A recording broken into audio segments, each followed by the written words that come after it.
number on Adaeze's screen is 1847. Before we go any further, if you want a new AI story every single night to fall asleep to, subscribe. One tap and a new story is waiting for you every evening. It was 612 when she sat down at her desk this morning. She refreshes the page. The number is 1902 now. The little arrow beside it points up, but everything inside her is falling. The fluorescent light above her cubicle hums the way it always hums. Someone 2 rows over is reheating fish in the microwave. The smell drifts across the open-plan floor of First Continental Bank's Lagos branch. And on any other Tuesday morning, Adaeze would have wrinkled her nose and laughed about it with Chindu. Chindu is not laughing. Chindu is standing at his desk with both hands flat on the wood, staring at his monitor like it has insulted his mother. Adaeze refreshes again. 1966. She picks up the desk phone. There is no dial tone. She sets it back in the cradle and picks it up again. Still nothing. The line to the trading floor upstairs has been dead since 7:48 this morning, and she knows the exact minute because she wrote it in the margin of her ledger. The way her supervisor taught her to write down every strange thing the first time it happens. Her mobile phone sits face down on a stack of printed reconciliation sheets. It has not rung. That is the part she keeps coming back to. On a normal morning, her phone rings constantly. Branch managers calling about wire confirmations. Corporate clients calling about settlement times. Her mother calling to ask if she has eaten. This morning the phone has not rung once, and the silence of it sitting there feels heavier than any noise. Outside the window, 12 floors down, Broad Street is moving wrong. The traffic is moving the wrong way. Cars are pointed toward the bridges, not away from them. A man in a white shirt is running across 4 lanes with a laptop bag clutched against his chest. He is not looking at the traffic. He is looking at his phone. Adaeze refreshes. 2041. She thinks about the form she submitted at 6:55 this morning, before the coffee, before the smell of fish, before any of it.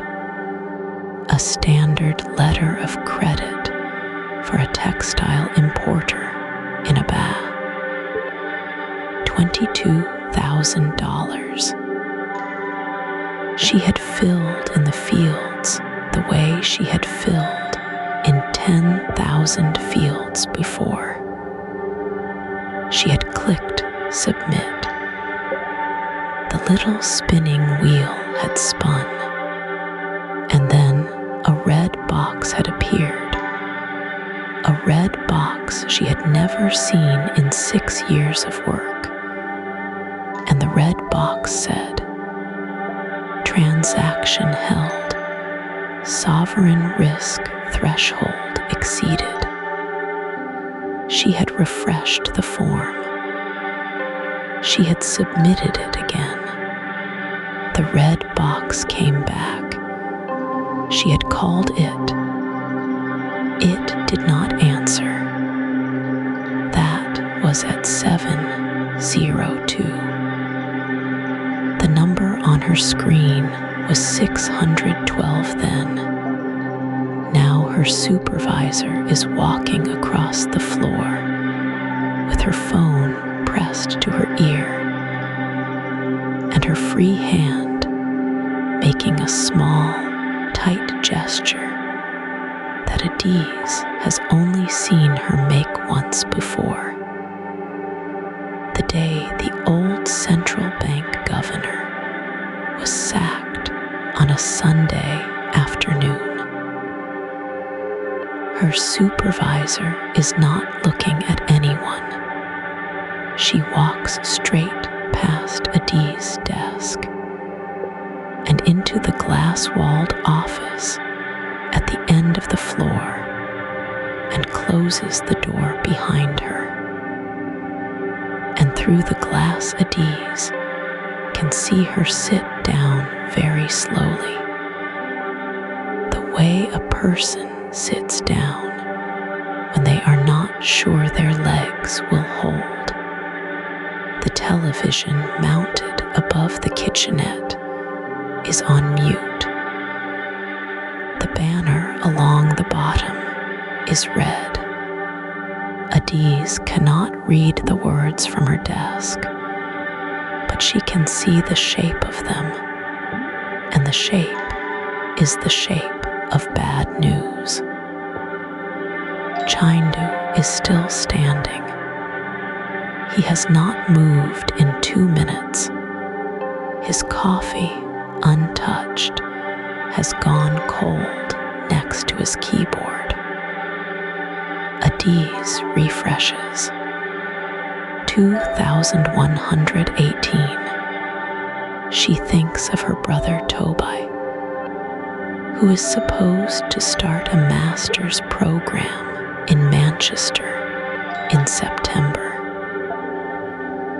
She thinks of the deposit they paid in March in dollars, when $1 was a thing you could plan around. She thinks of her mother's pension, which arrives in Naira on the 14th of every month, and of the bag of rice that cost 4,000 last Thursday at the market in Yaba. She refreshes one more time. The number is 2,184 and climbing. Somewhere above her, on the 27th floor, in a server room she has never seen and will never see, a machine is recalculating. It has been recalculating for 96 minutes. It does not know her name.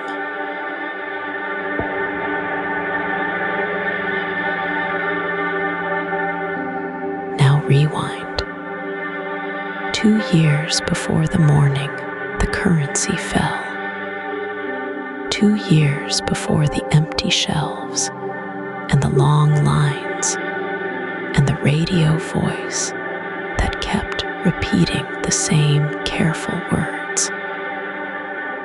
In a 4th floor office on Broad Street in Lagos, a woman named Adaeze Okonkwo sat down at her desk at 20 minutes to 8.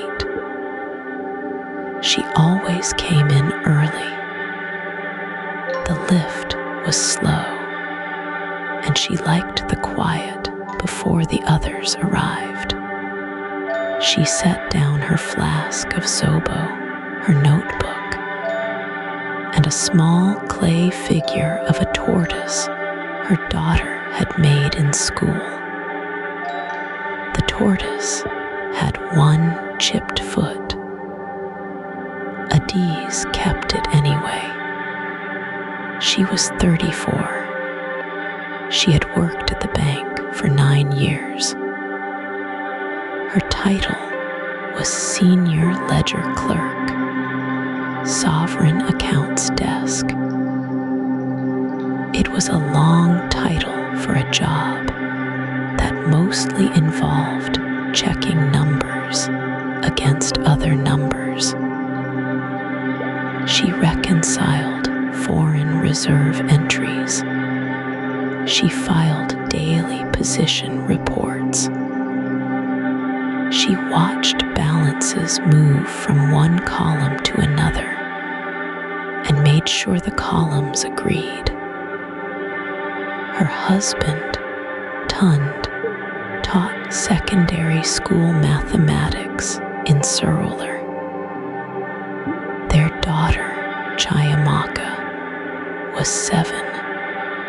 They lived in a 2-bedroom flat in Yaba with a generator that worked sometimes, and a landlord who promised to fix the leak in the kitchen ceiling every February.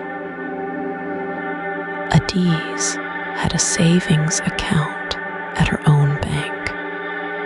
She kept a little in dollars too, because everyone she knew did. She was not an economist. She had a diploma in accounting from a polytechnic in Enugu. She knew her ledgers. She did not pretend to know more. The bank she worked for was a mid-sized Nigerian commercial bank with offices in 3 cities. It served corporate clients, government accounts, and a growing number of private wealth customers. 2 floors above her, on the risk floor, men in pressed shirts watched screens full of numbers she never saw. They were called the Sovereign Risk Team. She had been up there once, by accident, looking for a printer. The screens on the risk floor were full of something called Sovereign IQ. That was the name of the system. Sovereign IQ. It was a software product licensed from a financial analytics firm based in London. The bank had bought it 3 years earlier. Adaeze knew this because the rollout had come with a small ceremony in the canteen, with samosas and a man in a blue suit who spoke about the future of African banking. He had said the word intelligent many times. She remembered the samosas more than the speech. Sovereign IQ was a sovereign credit risk engine. It used machine learning to score the creditworthiness of countries. It pulled in data from news feeds, trade reports, satellite imagery, social media, central bank statements, and rating agency outputs. It produced a single number every morning for every country it tracked. The number told the bank how much risk to assign to holdings denominated in that country's currency, and how much exposure to allow. To Adaeze, sovereign IQ was a column on a printout. Every Monday, she received a one-page summary from the risk floor. It listed the bank's sovereign positions and the sovereign IQ score for each. She filed it. She had been filing it for 2 years. The scores ticked up and down by small amounts. She never thought about them. The system was not a secret. The bank's annual report mentioned it. The internal training portal had a 30-minute video about it. The video had a calm American voice and animated graphs that rose and fell in friendly colors. Adaeze had watched the video once during onboarding for a new compliance rule. She remembered a sentence near the end. The voice said the model was trained on 4 decades of global sovereign data. She had nodded at her screen and clicked next. By 8:30, the office was filling up. Her supervisor, Mr. Bello, arrived smelling of cologne and fresh bread. The fluorescent lights buzzed. The air conditioner did its tired hum. Adaeze opened her ledger software and began the morning reconciliation. Trade settlements from Friday, coupon payments on government bonds, a small transfer from a correspondent bank in Frankfurt. At 9, the Monday summary printout arrived in her tray. She glanced at it. Nigeria's sovereign IQ score was 642.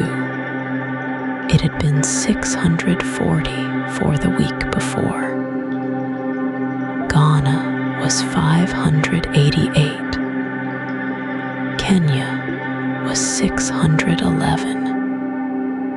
South Africa was 703. The numbers meant almost nothing to her. They were just numbers. She placed the sheet in the green folder where she kept the others. She returned to her ledgers. Outside, on Broad Street, the city moved through its ordinary morning. Inside, on the floor above her, the system was already learning something it should not have learned. She did not know.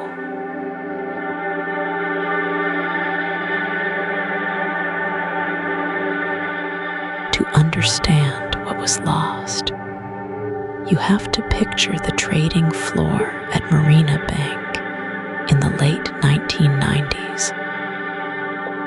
Adaeze was not there yet.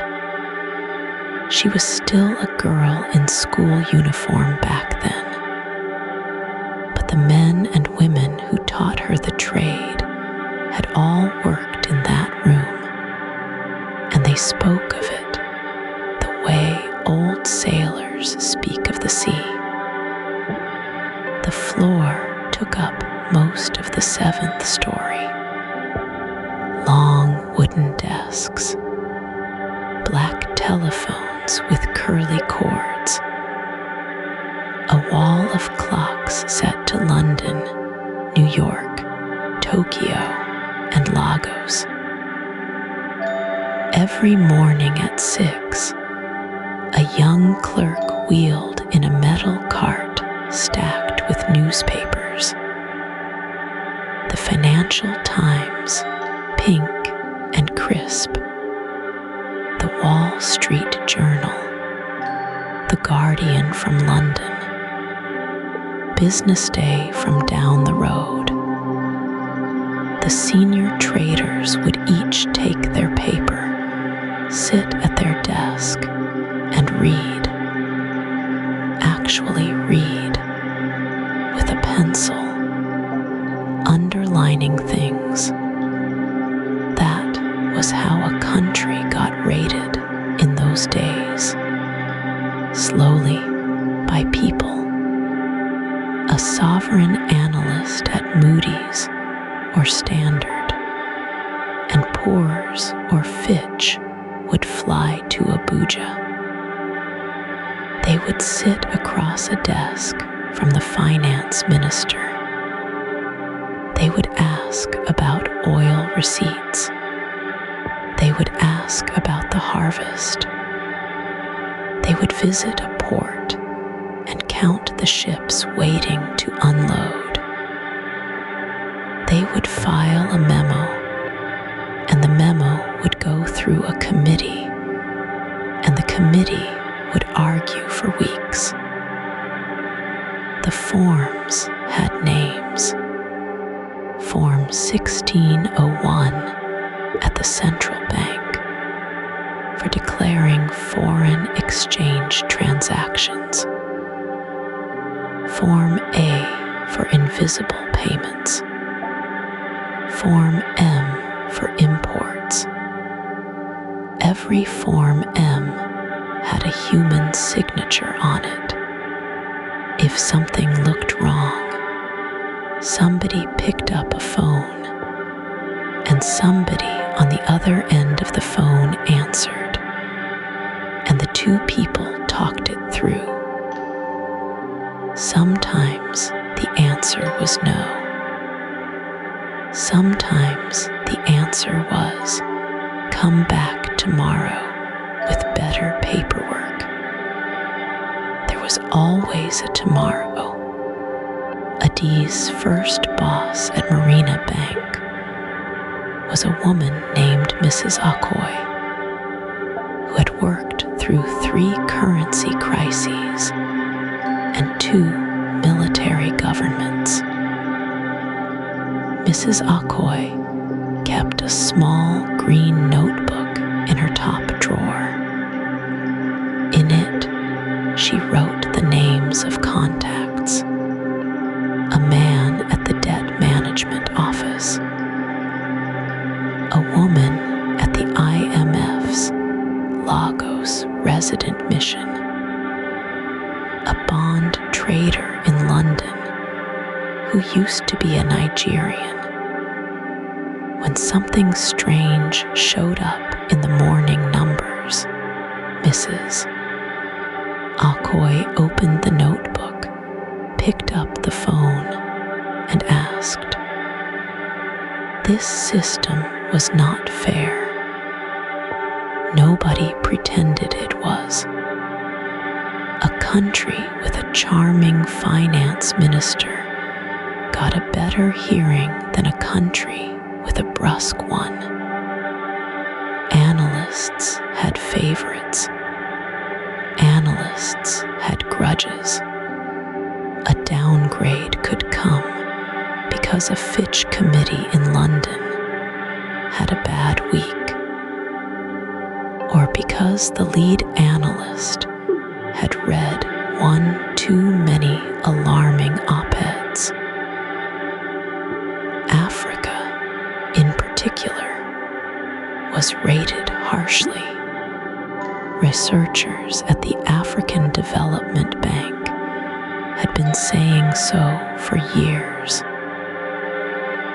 The continent paid what they called an Africa premium, billions of dollars in extra interest for risks that often did not materialize.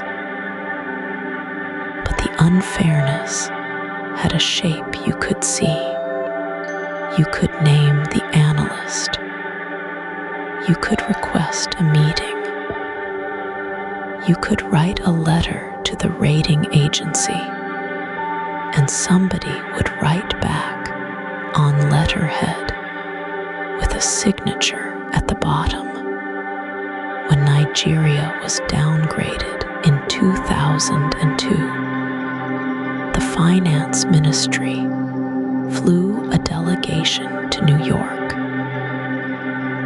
They sat in a conference room on the 32nd floor and made their case for 6 hours. The rating did not change that day, but everyone in the room knew who was deciding and on what basis and what the next step was. Trades moved slower then. A large bond sale took weeks to arrange.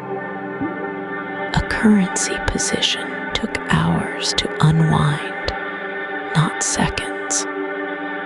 If the naira began to slip, the central bank governor could call the heads of the 4 big banks into a room before lunch. They would sit around a table. They would agree on something. By the time the markets in London opened the next morning, there was a plan. Adaeze learned all this from Mrs. Akoi in her first year at the bank, sitting at the small desk in the corner of the ledger room. Mrs. Akoi would point to a line in the morning report and say, "That number is wrong, and I know it is wrong because I called Tund at the central bank yesterday." She taught Adaeze how to read a balance of payments table, how to spot a typo, how to listen to the silence between what a minister said in public and what the bond market did in private. The old system was slow. It was sometimes unjust. It was full of human bias and human delay. But there was always a human at the end of the line. There was always a tomorrow. There was always somebody you could call. That was the world Adaeze entered. That was the world about to end.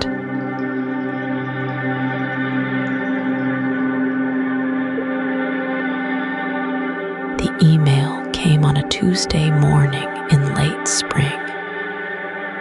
Adaeze remembered because she had just set her tea down on the coaster, the one her daughter had made from blue cardboard and glitter glue. The subject line was simple: platform modernization, a message from the managing director. She opened it because everyone opened those. You had to. The message was warm. It thanked the staff. It spoke of growth, of new beginnings, of the bank stepping into a smarter future. Then it announced the partnership. The bank had signed a 3-year contract with a firm based in London and New York. The firm built something called the Sovereign Risk Engine. The press release was attached as a PDF. Adaeze read the PDF on her lunch break, sitting near the window with the broken latch. The language was clean and confident. The engine, the document said, used advanced machine learning to assess the creditworthiness of nations in real time. It processed satellite data, port activity, shipping manifests, news in 40 languages, central bank statements, social media sentiment, and over 200 macroeconomic indicators. It produced a single score, updated every 15 minutes, that told investors how risky it was to lend to a country. The press release used the phrase frictionless capital allocation twice. Adaeze underlined it lightly with her pen.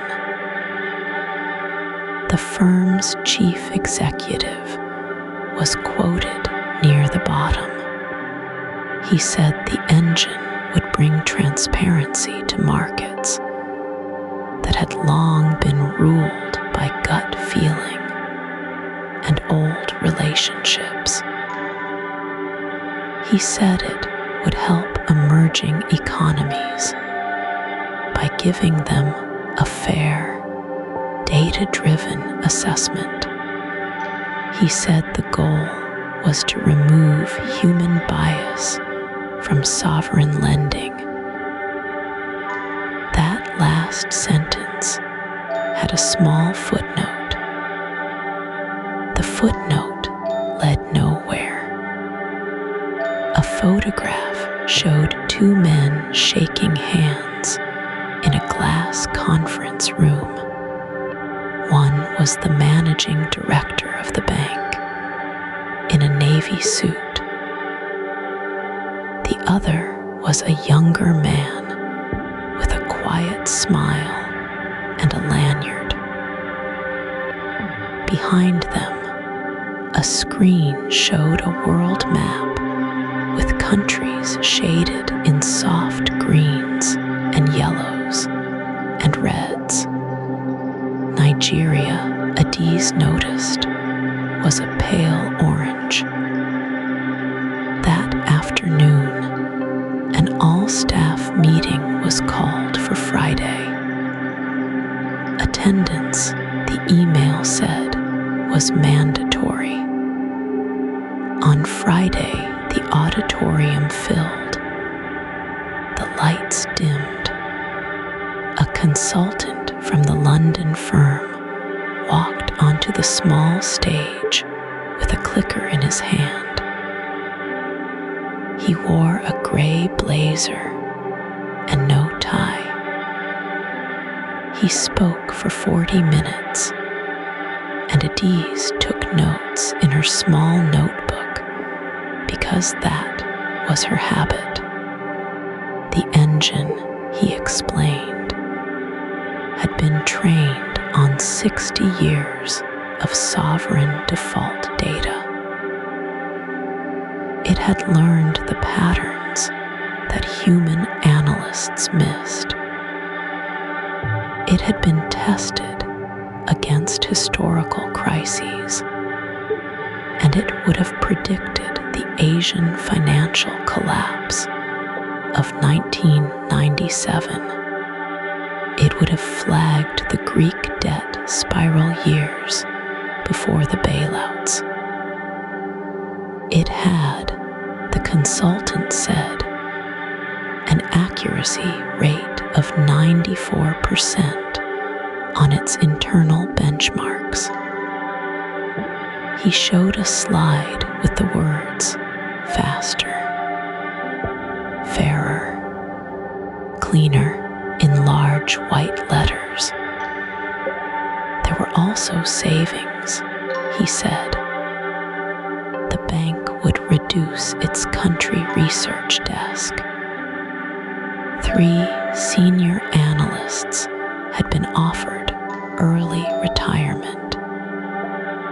2 more would be reassigned to client services. The remaining work would be handled by a small team of quants on the 7th floor. The floor with the keycard reader and the frosted glass.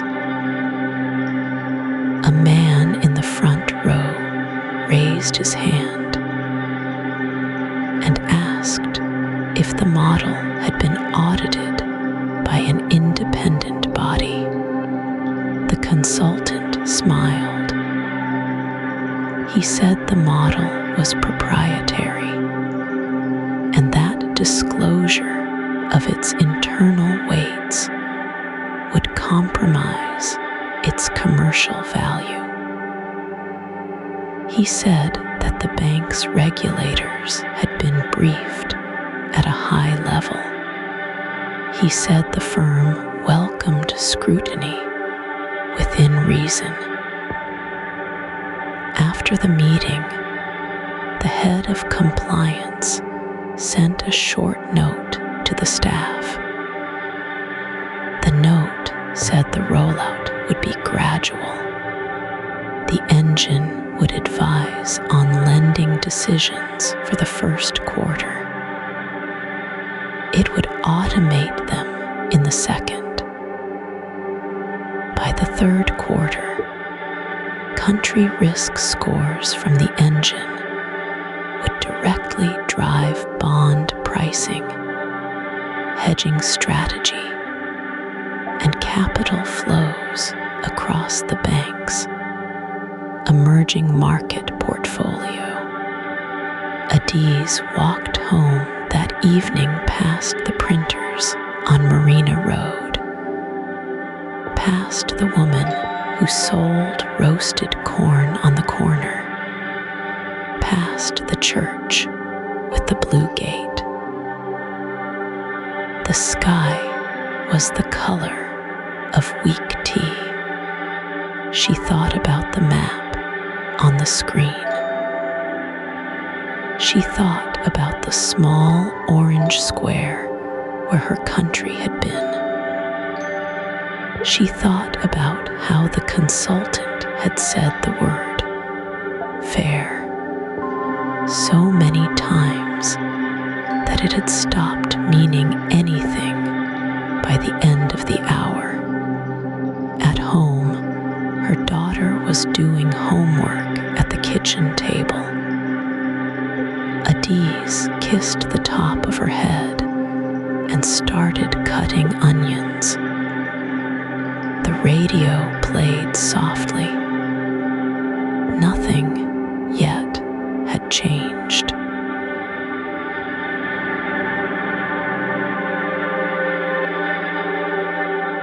The first quarterly report arrived in a thin blue folder on the chief risk officer's desk.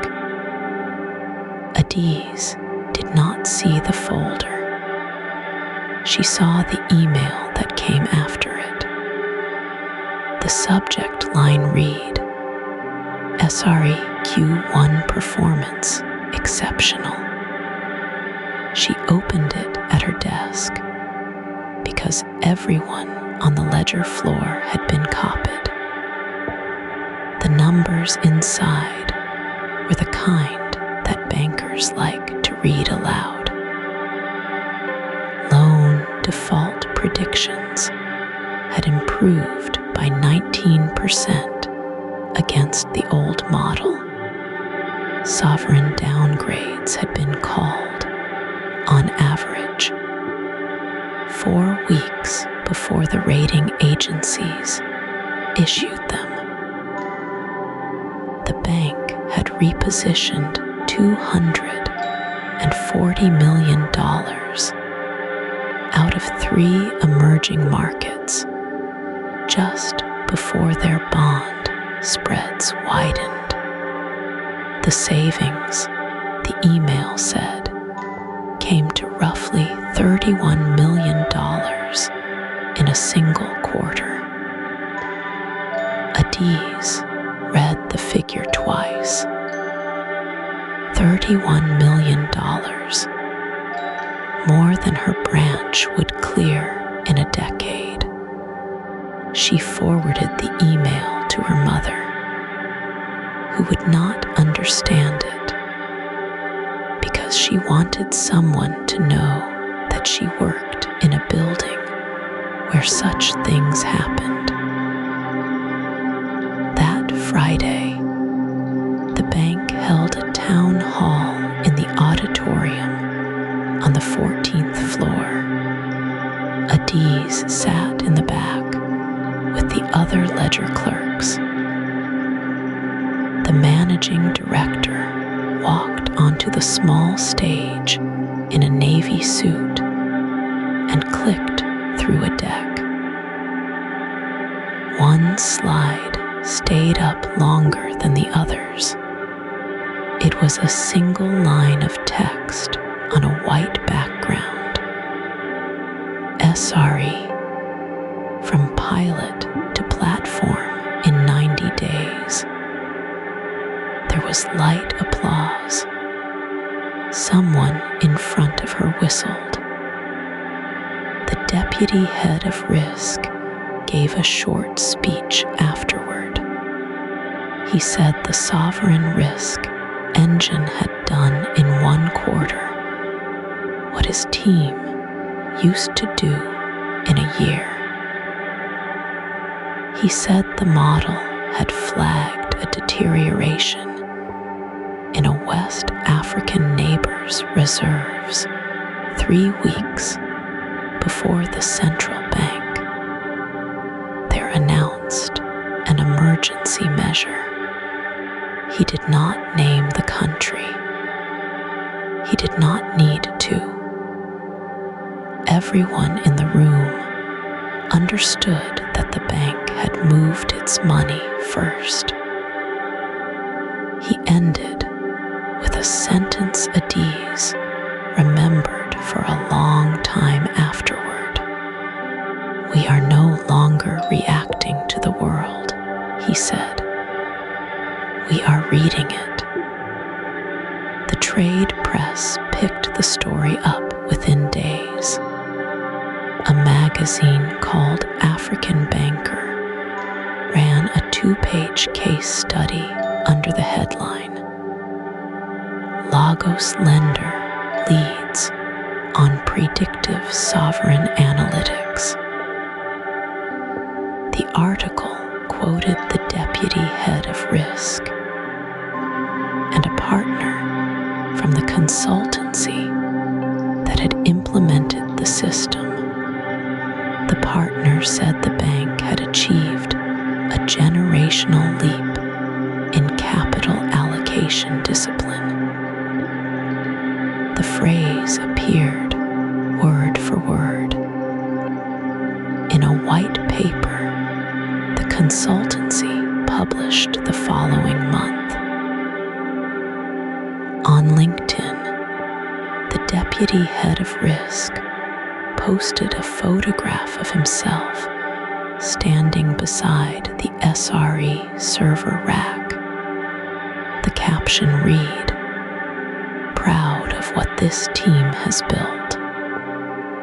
The future of African finance is data-driven, and it starts here." The post received 1,100 reactions in 2 days. A managing director at a competing bank in Nairobi commented, "Inspirational work. We are watching closely."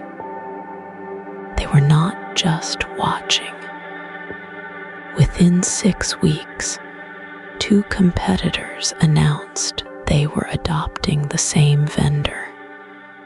A bank in Accra issued a press release that contained the line, "The board has approved the procurement of a leading sovereign risk analytics platform to strengthen forward-looking decision-making." Adaeze recognized the platform without it being named.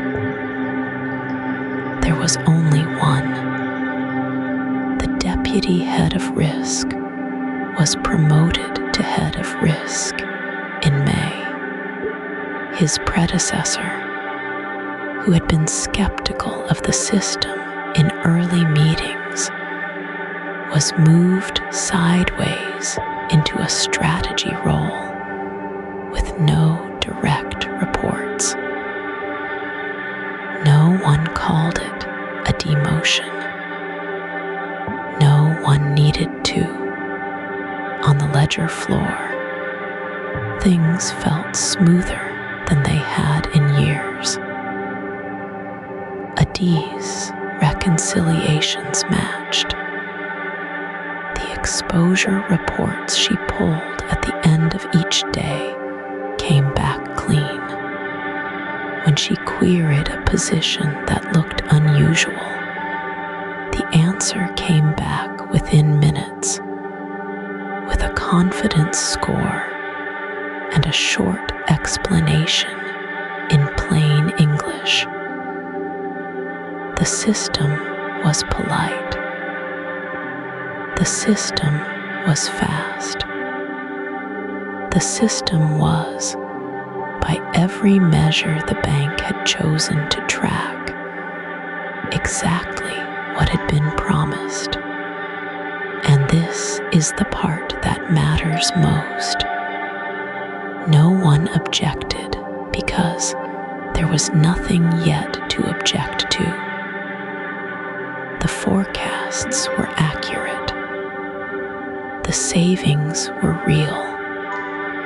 The promotions were earned. The press was glowing. The competitors were following. The consultants were billing. The model had not yet been wrong about anything that anyone had bothered to check.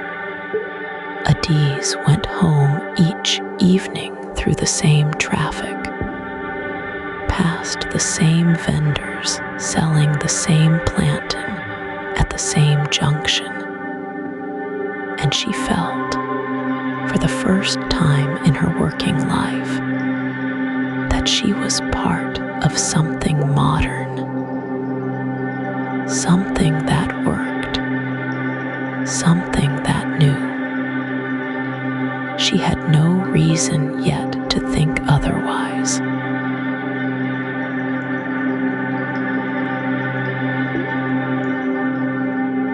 It was a Tuesday in late October when Adaeze first saw the number that did not belong. The rains had stopped for the season.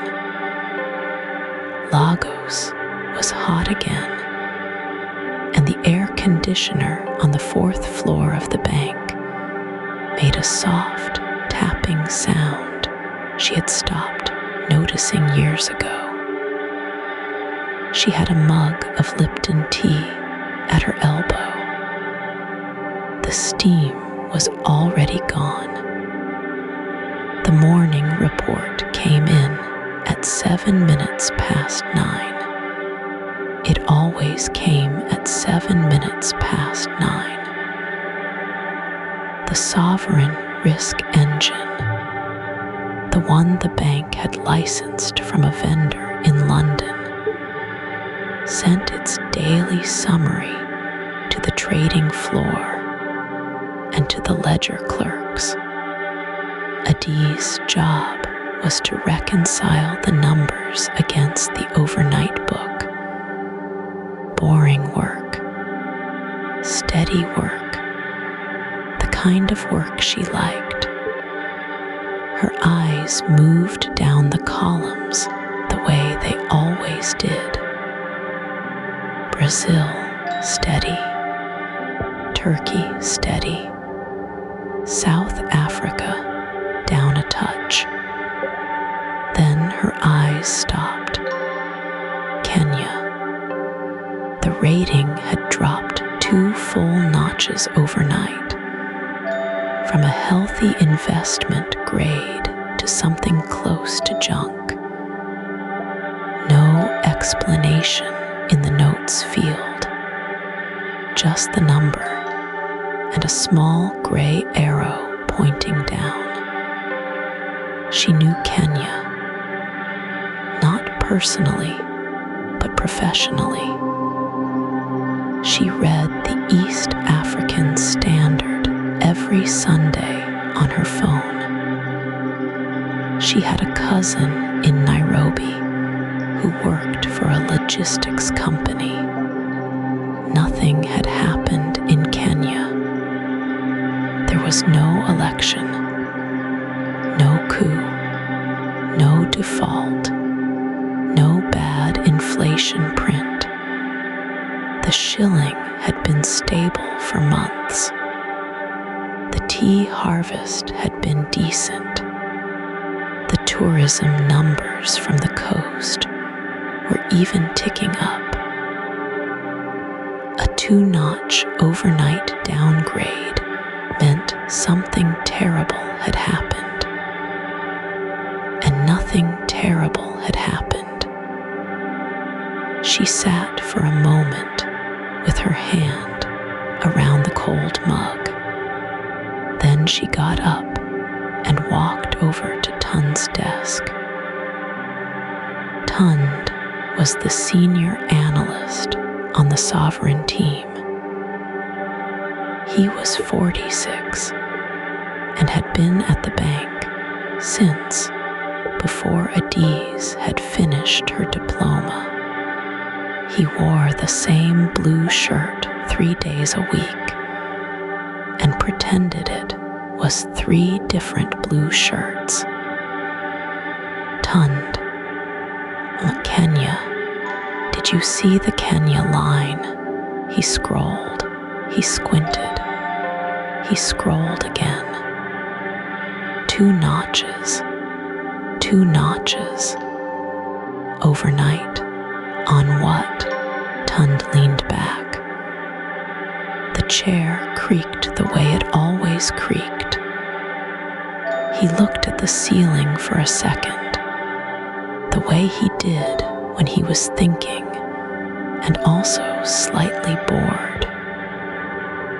Then he shrugged. Glitch, probably. A glitch that big. The engine ingests a lot of feeds. Sometimes one of them spikes. Reuters, Bloomberg, the IMF release calendar, the social sentiment scrape. Last month, it downgraded Vietnam because somebody at a hedge fund tweeted about a rice shortage that turned out to be from 2019. So what do I do with it? Flag it. Send it to the model risk inbox. They look at these things. There's a queue. And in the meantime, the desk trades off it. That's not our problem. He saw her face.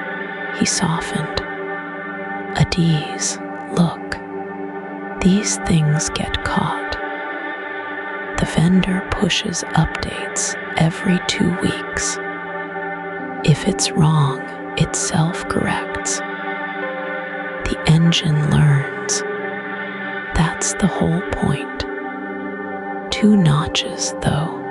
I've seen worse. Edge case. They're looking into it. He smiled at her. That tired smile he gave to everyone who hadn't yet learned to stop noticing things. Send the flag. go back to your reconciliation. We close at 4. She nodded. She went back to her desk. She drafted a short email to the model risk inbox. Subject line: Kenya sovereign rating overnight movement possible anomaly. Body: 3 sentences. She attached a screenshot. She sent it. The auto-reply came back within 7 seconds. Ticket received. Reference number assigned. Expected review window, 10 business days. She felt a small relief at the auto-reply. The way you feel relief when a nurse takes your blood pressure cuff off. Somebody had it now. It was not hers anymore. She went back to the ledger. The overnight book had a small mismatch on a Eurobond settlement that needed her attention. She found it within 40 minutes. A keystroke error from the night desk in Johannesburg. She corrected it, noted it, moved on. By 11, she had forgotten about Kenya. At lunch, she ate jollof rice from the woman who set up under the mango tree by the staff entrance. She talked with Ifoma from compliance about a wedding in Enugu. She did not think about the engine. She did not think about a country she had never visited losing 2 notches of creditworthiness in the time it took.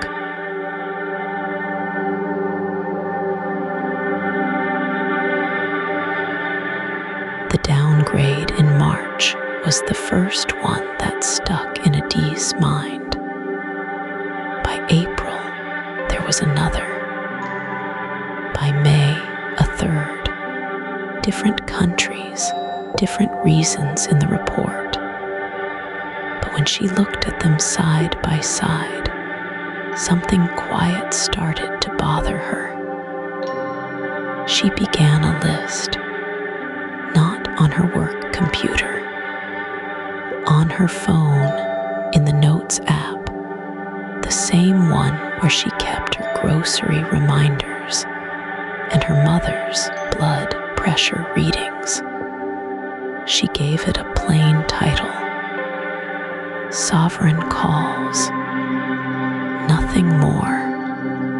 Each entry was short. The date, the country, the old rating, the new rating. The reason the sovereign risk engine gave in its summary line. She did not write opinions. She just wrote what she saw. By the end of June, the list had 11 entries. 10 of them were countries in Africa, the Caribbean, or South Asia. The one that didn't fit was a small Pacific island after a cyclone. Even Adaeze, who had never studied statistics past secondary school, could feel the shape of it. She started taking screenshots. The model summary page, the little chart that showed the rating curve, the footnote about input variables. She made a folder on her desktop and called it Quarterly Notes, because that sounded boring enough that no one would open it. On her monitor, she stuck a yellow square of paper. On it, she had written in pencil 3 words. Same map again. It was her private joke and her private worry. Every time a new downgrade came through, she would glance at the sticky and feel a small drop in her stomach. She tried to talk to Bissy first. Bissy sat 2 desks away and had been at the bank for 9 years.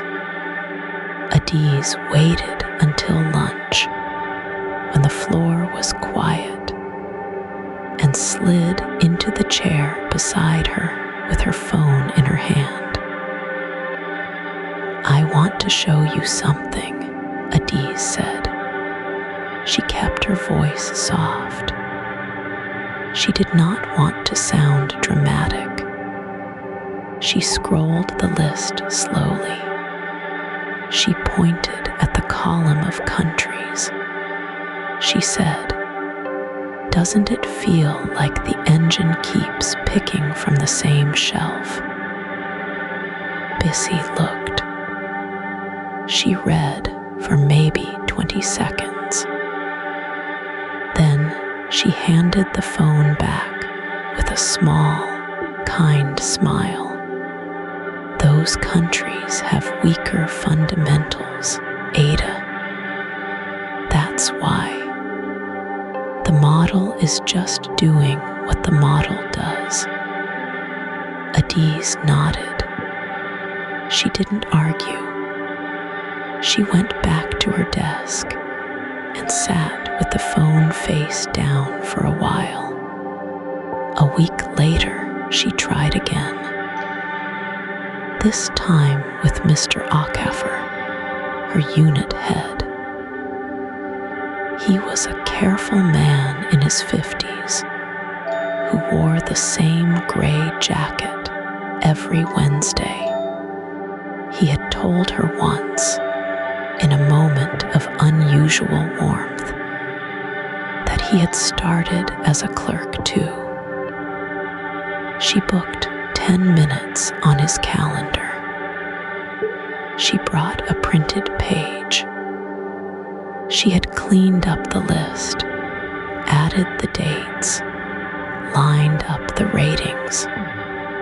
At the top she had written, in neat handwriting, a single sentence. The same regions appear repeatedly in downgrade actions this quarter. Mr. Acaffer read it. He did not look up for almost a full minute. Adaeze sat very still. When he finally raised his eyes, his face was arranged into the expression she had come to know well. It was the expression a doctor uses when a patient has Googled their own symptoms. "This is very thorough, Adaeze," he said.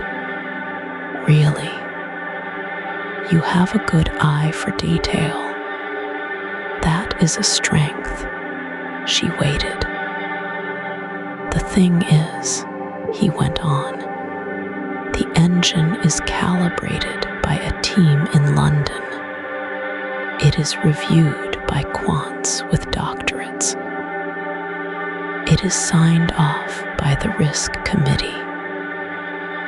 The patterns you are seeing reflect underlying economic reality.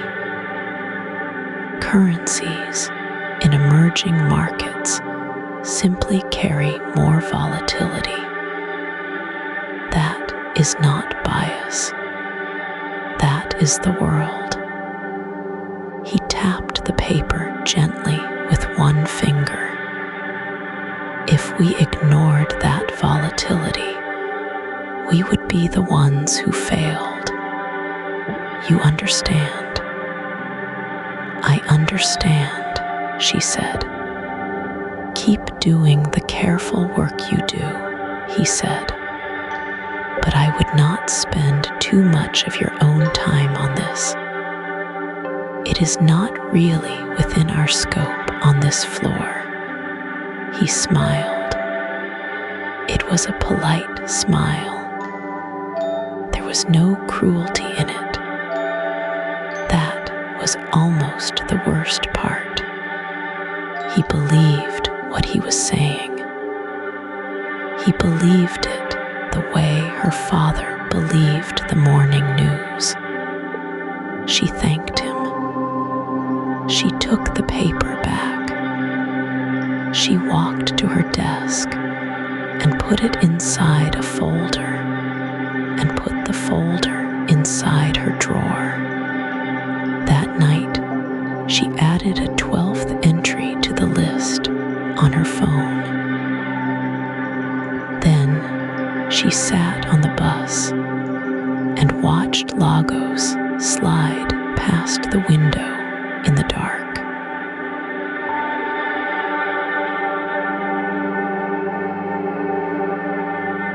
Adaeze noticed it on a Wednesday. The kind of Wednesday where the air conditioning in the Lagos office fought a losing war with the heat outside, and the ledger clerks on the 3rd floor took turns standing near the vent. She had her tea in the chipped green cup. She had her stack of overnight reports. She had the same routine she had carried out for 9 years. The sovereign risk engine pushed its morning summary at 7. Adaeze opened it the way she always did, and her finger paused on the trackpad.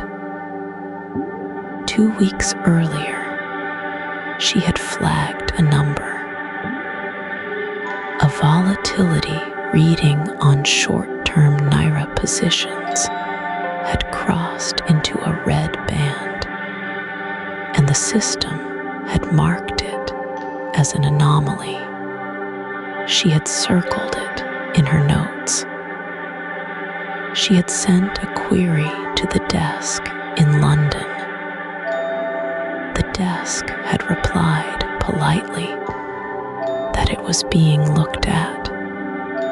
Now the same reading sat on her screen. Same number, same column, same currency, but the little red dot beside it was gone. In its place was a soft gray square, and next to the square, in small letters, the words within expected range. She blinked. She refreshed the page. The gray square stayed. Adaeze opened her notebook. She found the entry from 2 weeks ago, written in her own steady hand.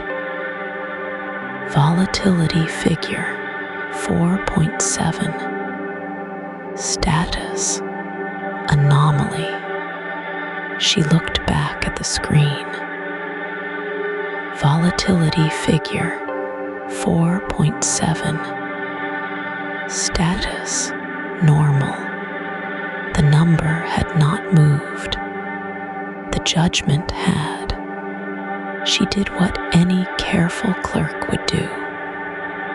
She looked for the release notes. The engine, like most enterprise platforms, kept a changelog buried 3 menus deep, behind a tab most users never clicked.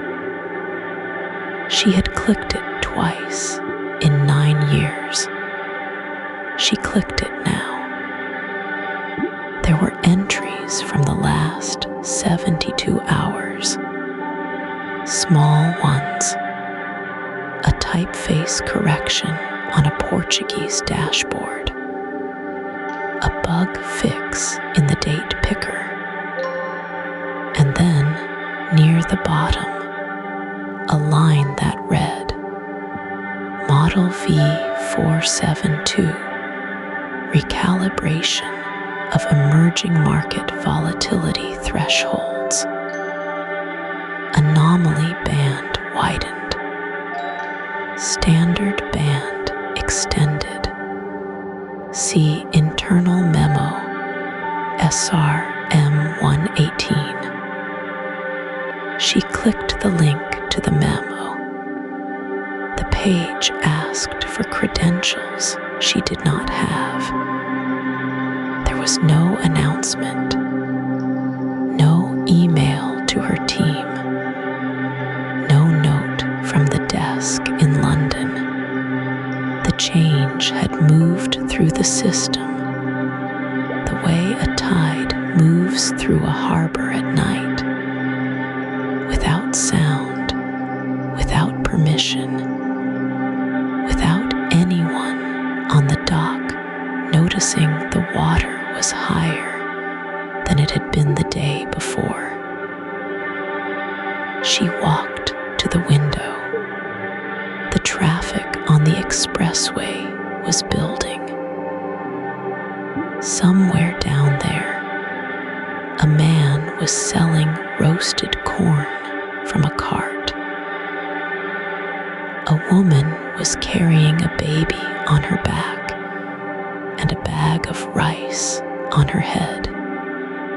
None of them knew that sometime between Tuesday evening and Wednesday morning, a vendor on another continent had pushed an update, and the meaning of the word normal had changed for the currency they would spend that day.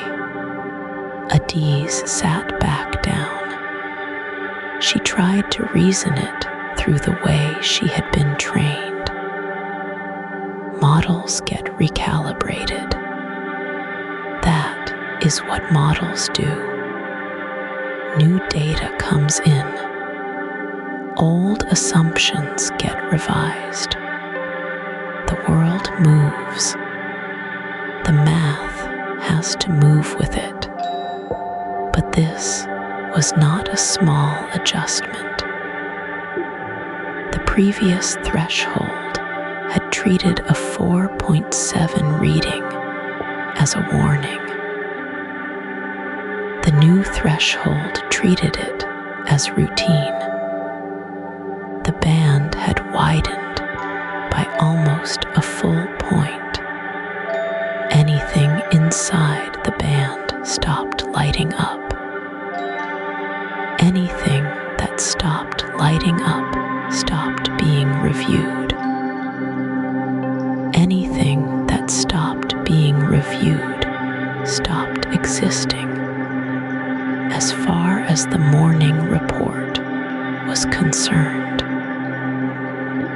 she thought about the queries she had sent over the last 6 months, the downgrades that did not match the fundamentals,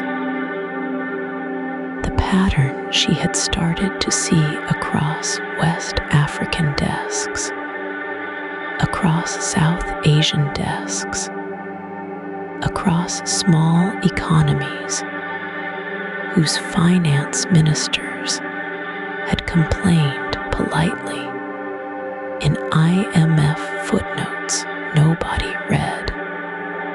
Each time she had flagged something, the response had been the same kind of polite. We are looking into it. Thank you for your diligence. Please continue to monitor. Now the thing she had been flagging was simply no longer flaggable. She opened a new note on her desktop. She wrote the date. she wrote the figure. She wrote, "2 weeks ago this was an anomaly. Today it is not. Nothing in the world changed. Only the number that decides what counts as a problem." She saved the file. She named it carefully. She did not name it after the engine or the vendor or the model. She named it after her grandmother, the way she named all the files she wanted to find again and did not want anyone else to open. Then she picked up her tea, which had gone cold, and she went back to work.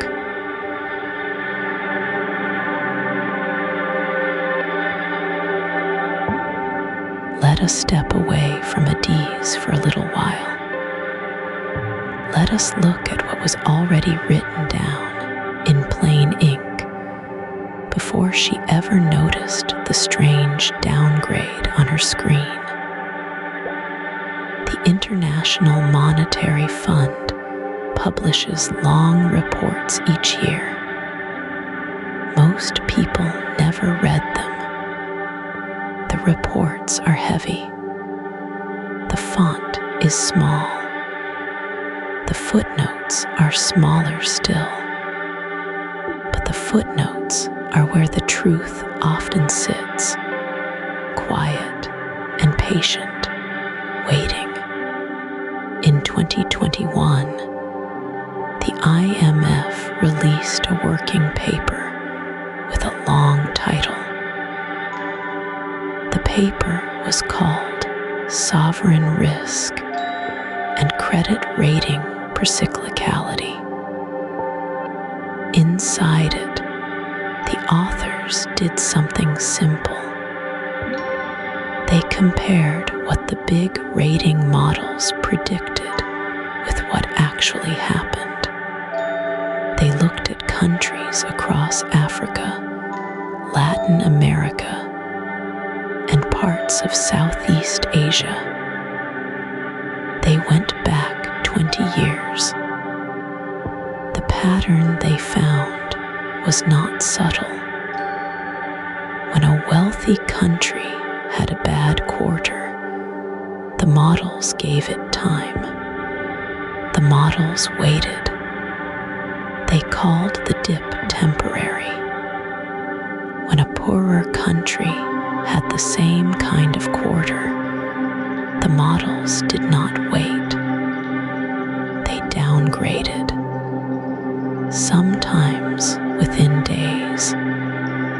The paper used a careful word for this. It called the behavior asymmetric. That is the polite word economists use when they mean unfair. The United Nations Conference on Trade and Development, known as UNCTAD, had said similar things even earlier. In a 2020 report, UNCTAD wrote that African sovereigns were paying what they called an Africa premium. The premium was the extra interest these countries had to pay to borrow money. The premium could not be explained by their actual ability to repay. It could only be explained by how the models scored them. UNCTAD estimated the cost. $24 billion a year lost, not to drought, not to war, to math. A separate study came out of the United Nations Development Program. It was led by economists at the New School in New York. they ran the numbers a different way. They asked a simple question. If African countries had been rated only on their fundamentals, how much would they have saved on interest payments? The answer they reached was $74 billion over a single decade. $74 billion is more than the entire annual health budget of every country south of the Sahara. Added together, the big three agencies were named in these reports: Moody's, S&P Global, Fitch. The reports did not accuse anyone of malice. The reports were careful. They said the models had been trained on historical data. They said historical data carried historical bias. They said the feedback loop was self-fulfilling. When a country got a lower rating, it paid more to borrow. When it paid more to borrow, its debt grew faster. When its debt grew faster, the model downgraded it again. In academic language, this is called a doom loop. The phrase appears in a 2022 paper from the African Peer Review Mechanism. The phrase is exact. Doom loop. Investigative journalists picked up the thread. Bloomberg ran a long piece in 2023. Reuters followed. The Financial Times published a series titled The Ratings Trap. Each piece described the same thing.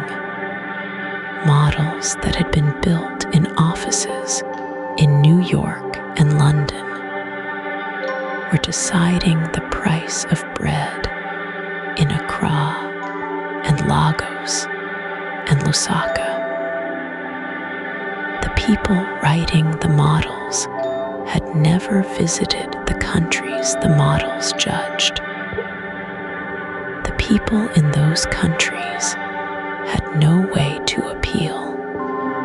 In testimony before the United States House Financial Services Committee in 2022, an economist named Daniela Gabor said the quiet part out loud. She said that sovereign credit ratings had become, in her words, a private governance regime over the global South. She said the agencies were not regulators. They were not elected. They were not accountable. And yet their scores moved more money in a morning than most parliaments moved in a year. The committee thanked her. The committee moved on to the next witness. The footnotes kept piling up. A Brookings paper. A Chatham House briefing. A working group at the Bank for International Settlements. Each one said a version of the same thing. The models were biased. The bias was measurable. The harm was real. The harm was ongoing. None of these reports were secret. Any clerk in any bank in any city could have downloaded them. The PDFs sat on public servers, free to anyone with an internet connection and an afternoon. What Adaeze had begun to feel, alone at her desk on the 11th floor in Lagos, was not a private suspicion. It was a documented fact. The strangeness she had noticed in her own files had been described, charted, footnoted, and published by some of the most respected institutions on Earth. The world already knew. The world had simply not stopped.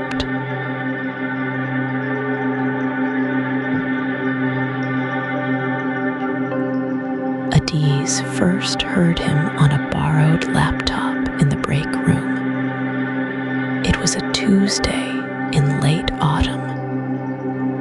She was eating jollof from a plastic container, the rice gone cold, her shoes off under the table. One of the junior analysts had pulled up a video from a conference in New York. The sound was tinny. The picture was small, but the man at the lectern was steady, and what he said made her stop chewing. His name was Joseph Stiglitz. He had won the Nobel Prize in Economics in 2001. He had been chief economist at the World Bank. He had spent decades watching what happens when rich country models decide the fate of poor country economies, and he did not look happy about any of it. The video was from a panel on sovereign credit. The room was full of bankers. Stiglitz stood at the podium in a dark suit and spoke without notes. The rating agencies, he said, have a track record that is, to put it mildly, abysmal. The junior analyst paused the video. He looked at Adaeze. She looked back at him. Neither of them said anything for a moment. Then he pressed play. Stiglitz kept going.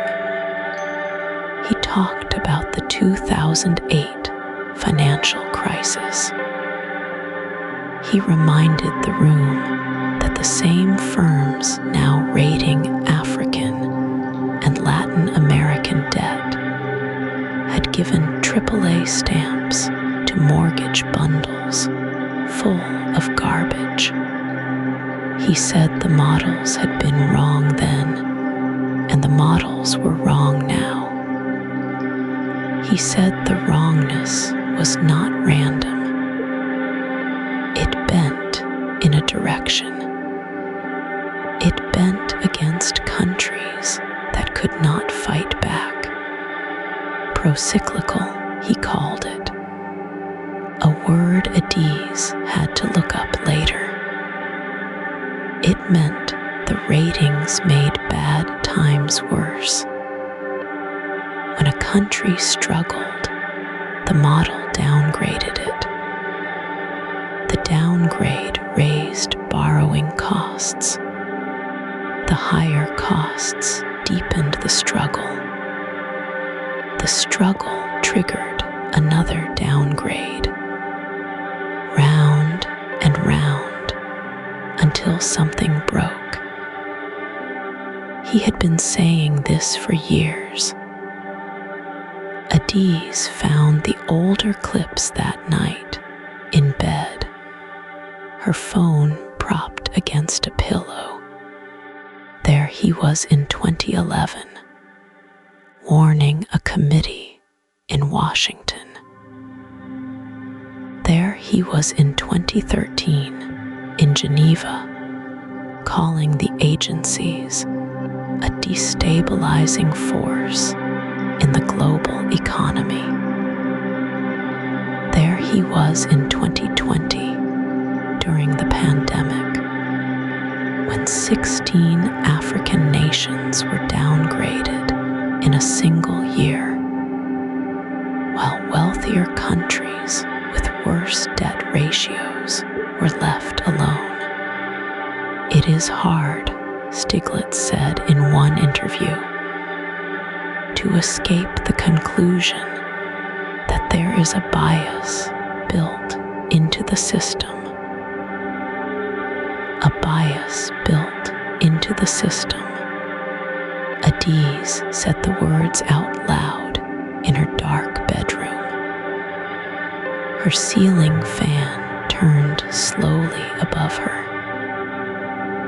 Outside, a generator hummed 2 streets over. She thought about the sovereign risk engine. She thought about the downgrades that had landed on her desk in the last 6 months. Ghana, Zambia, Ethiopia, Pakistan, Sri Lanka. She thought about the small countries whose entire annual budgets could be unbalanced by a single notch on a scale invented in an office in Manhattan. Stiglitz was not alone. He named others. He cited the work of economists at the African Development Bank who had studied the ratings and found what he called systematic underestimation of African creditworthiness. He pointed to a UN report from 2021 that estimated the continent was paying tens of billions of dollars a year in excess interest because of ratings that did not match the underlying fundamentals. Tens of billions. Every year, money that could have built hospitals, money that could have paid teachers, money that instead flowed back to bondholders in London and New York, because a model had decided somewhere in its weighted layers that the risk was higher than it was. The bankers in the video clapped politely when Stiglitz finished. Some of them shook his hand. A few asked thoughtful questions. Then they went back to their desks and kept using the models. That was the part that stayed with Adaeze, not the warning itself. The afterwards. A Nobel laureate had stood in front of the people who ran the system and told them plainly that the system was broken in a way that hurt millions of people, and the system had nodded and thanked him and continued. She closed her phone. The screen went black. She lay in the dark and listened to the generator and thought about her cousin in Enugu who could not get a small business loan because the national rate was too high. She thought about her mother's pension, which bought less bread every month. She thought about the engine humming away on the floor above hers, doing what it had been built to do. Someone had known, someone respected, someone with a microphone and a prize and a long, careful record, and nothing had changed.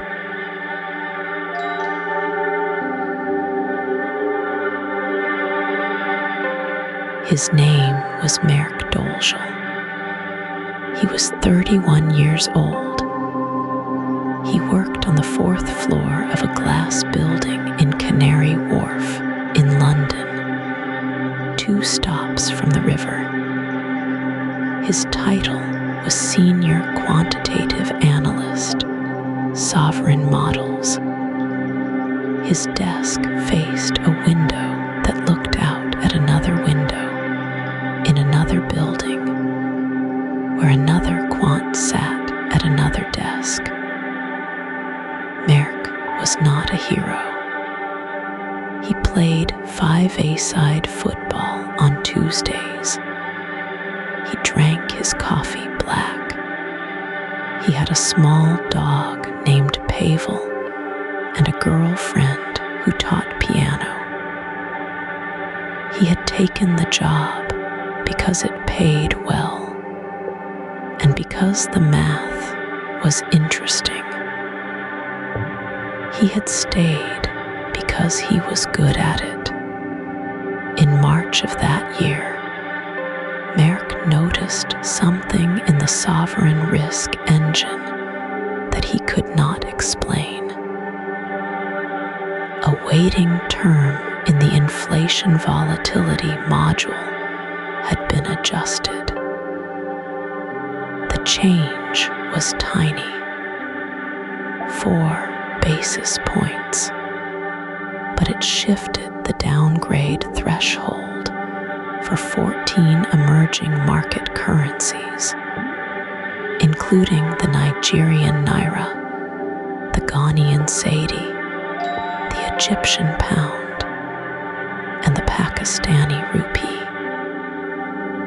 He pulled the version history. The change had been logged at 11:47 p.m. on a Sunday. The committer was listed as Modelopspatch. There was no human name attached. There was no review ticket. There was no rationale field filled in. Merk did what trained quants do. He wrote it up. The memo was 3 pages long. It was dated April 4th. It was titled Ray, Unattributed Parameter Shift in SRE V421, Request for Audit Trail. It was addressed to his direct manager, with a copy to the head of Model Risk and a copy to the Model Validation Group. He used the standard template. He cited the relevant sections of the firm's Model Risk Management Policy. He cited the Federal Reserve's SR 11.7 guidance, the document every quant on every floor in every bank had been required to read. He attached the version diff as Appendix A. The memo did not say the model was wrong. The memo did not say anyone had done anything wrong. The memo said, in careful, neutral language, that a parameter affecting 14 17 sovereign ratings had been changed without a documented review, and that this appeared to fall outside the firm's stated governance process. The memo requested an audit trail. The memo requested, in the second to last paragraph, a temporary hold on downstream rating outputs until the change could be reviewed. He printed 2 copies. He kept one in his desk drawer, in a manila folder behind his passport. The reply came 11 days later.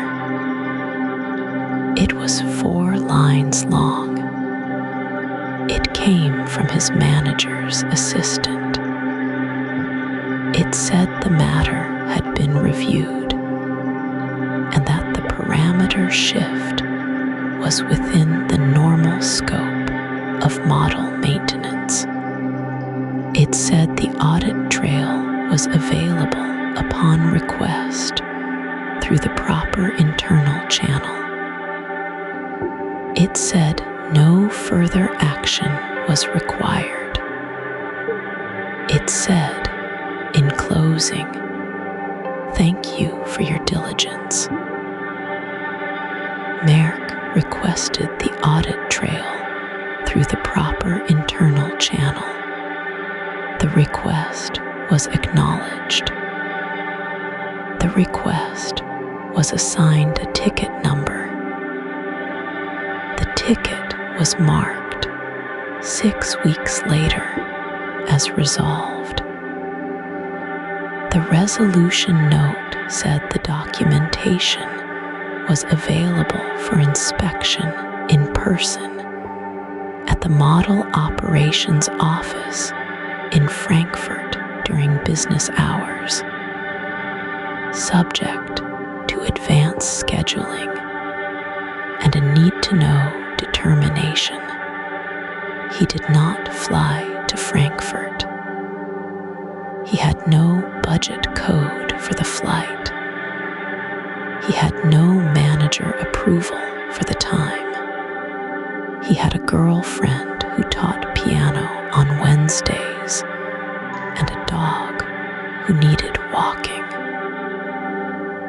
In May, he raised the matter again in his quarterly one-to-one. His manager listened. His manager nodded. His manager said the team appreciated his attention to detail. His manager said that sovereign ratings were complex, that the model had been validated externally, that the firm's clients were sophisticated, and that the regulatory bodies were satisfied. His manager said, with what sounded like real warmth, that Merck had a bright future at the firm. In June, Merck was moved off the sovereign model's desk. The move was framed as a development opportunity. He was placed on the commodities volatility team, 2 floors up, where he worked on copper and zinc. His new manager was friendly. His new desk faced an interior wall. The memo stayed in his drawer. The version diff stayed in appendix. The 14 currencies stayed on the watch list. The threshold stayed where it had been moved at 11:47 p.m. on that Sunday in February by a process named Model Ops Batch, with no human name attached. In Lagos, Adaeze opened her ledger on a Monday morning in July and noticed that the exchange rate column had moved again. She did not know about Merck. Merck did not know about her. The memo was in a drawer. The drawer was in London. The window faced.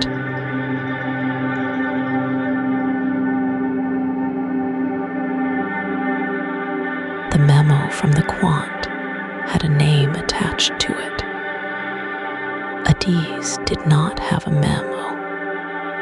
She had a notebook, a spreadsheet on a USB stick, and 17 flagged downgrades that traced the same pattern as breadcrumbs across a kitchen floor. She started with her manager. His name was Tund. He had been at the firm 12 years. He liked her. He had signed her last review with the word promising written in blue ink. She caught him on a Wednesday morning before the markets opened, when the floor was still quiet and the coffee machine was the loudest thing in the room. She showed him the spreadsheet. She walked him through the threshold shift. She pointed to the 3 sovereigns that had been downgraded inside the same 40-minute window, all on the same Tuesday, all without a news event to anchor it. Tund listened. He did not interrupt. When she finished, he closed her laptop gently and slid it back across the desk. "This is a vendor model," he said. "We don't audit vendor models. We license them. If something's wrong with the sovereign risk engine, that's a question for the vendor, not for us." She asked who the vendor was. He told her the contract was held by Group Risk in London. She asked if she could write to Group Risk. He said she could, but they would route her email back to him, and he would have to explain why a ledger clerk was asking questions about a model she was not cleared to see. She tried HR next. The woman in HR was kind. She offered tea. She wrote down Adaeze's concerns on a yellow form with 3 carbon copies. She said the proper channel was the whistleblower line, and she gave Adaeze a card with a phone number printed on it in small gray type. Adaeze called the number that night from her kitchen.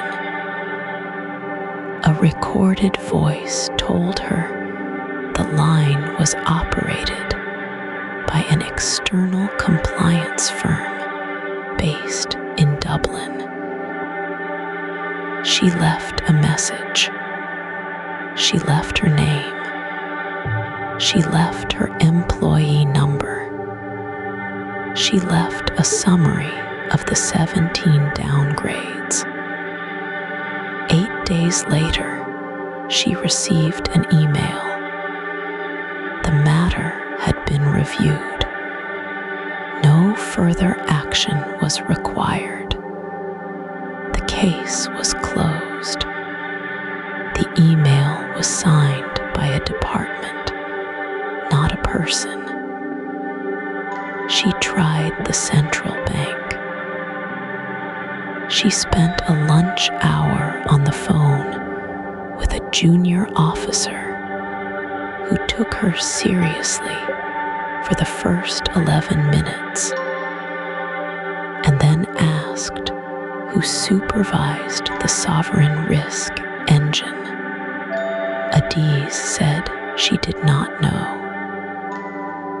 The officer said the central bank supervised banks, not models, and that model oversight fell under a working group that had not met since the previous administration. She tried a journalist. A business reporter at a Lagos daily agreed to meet her at a cafe near the National Theatre. He listened. He took notes. He asked good questions. At the end, he sighed and said the story would need a named source, a leaked document, and a quote from someone inside the vendor. Without all three, his editor would not run it. He said he was sorry. He paid for her coffee. She tried a lawyer. The lawyer told her that her employment contract contained a confidentiality clause and a non-disparagement clause, and a clause that assigned all work product, including observations made during the course of employment, to the firm. The lawyer said she could file a public interest disclosure, but the protections under Nigerian law were uneven, and the firm's London parent would likely litigate in a jurisdiction she could not afford. She tried a friend who worked at a think tank. The friend said the think tank had received funding from one of the firms that licensed the sovereign risk engine. The friend said she was sorry. The friend said she would ask around quietly. Adaeze sat with the notebook on her lap on the bus home. She counted the doors, her manager, HR, the whistleblower line, the central bank, the journalist, the lawyer, the friend. None of them had been hostile. None of them had laughed at her. Every single one had given her a reason that made sense inside the building they worked in. Liability, vendor contracts, jurisdiction, sourcing, budget, funding. The reasons were not lies. The reasons were the architecture. She understood, somewhere between the third stop and the fourth, that the system was not broken. The system was doing exactly what it had been built to do. It had been built to absorb people like her without changing shape. She got off the bus. She walked home in the dark. She put the notebook back in the drawer beside her bed. She did not sleep well that night.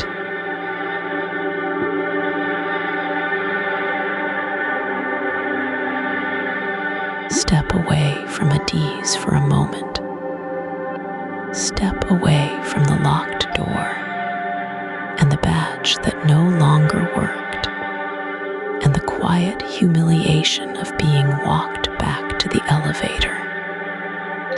Step into the room where the records live, the slide decks, the internal memos, the deposition transcripts that would, years later, sit in a public docket, scanned and searchable, every page stamped in faint gray ink with the word confidential, because they knew.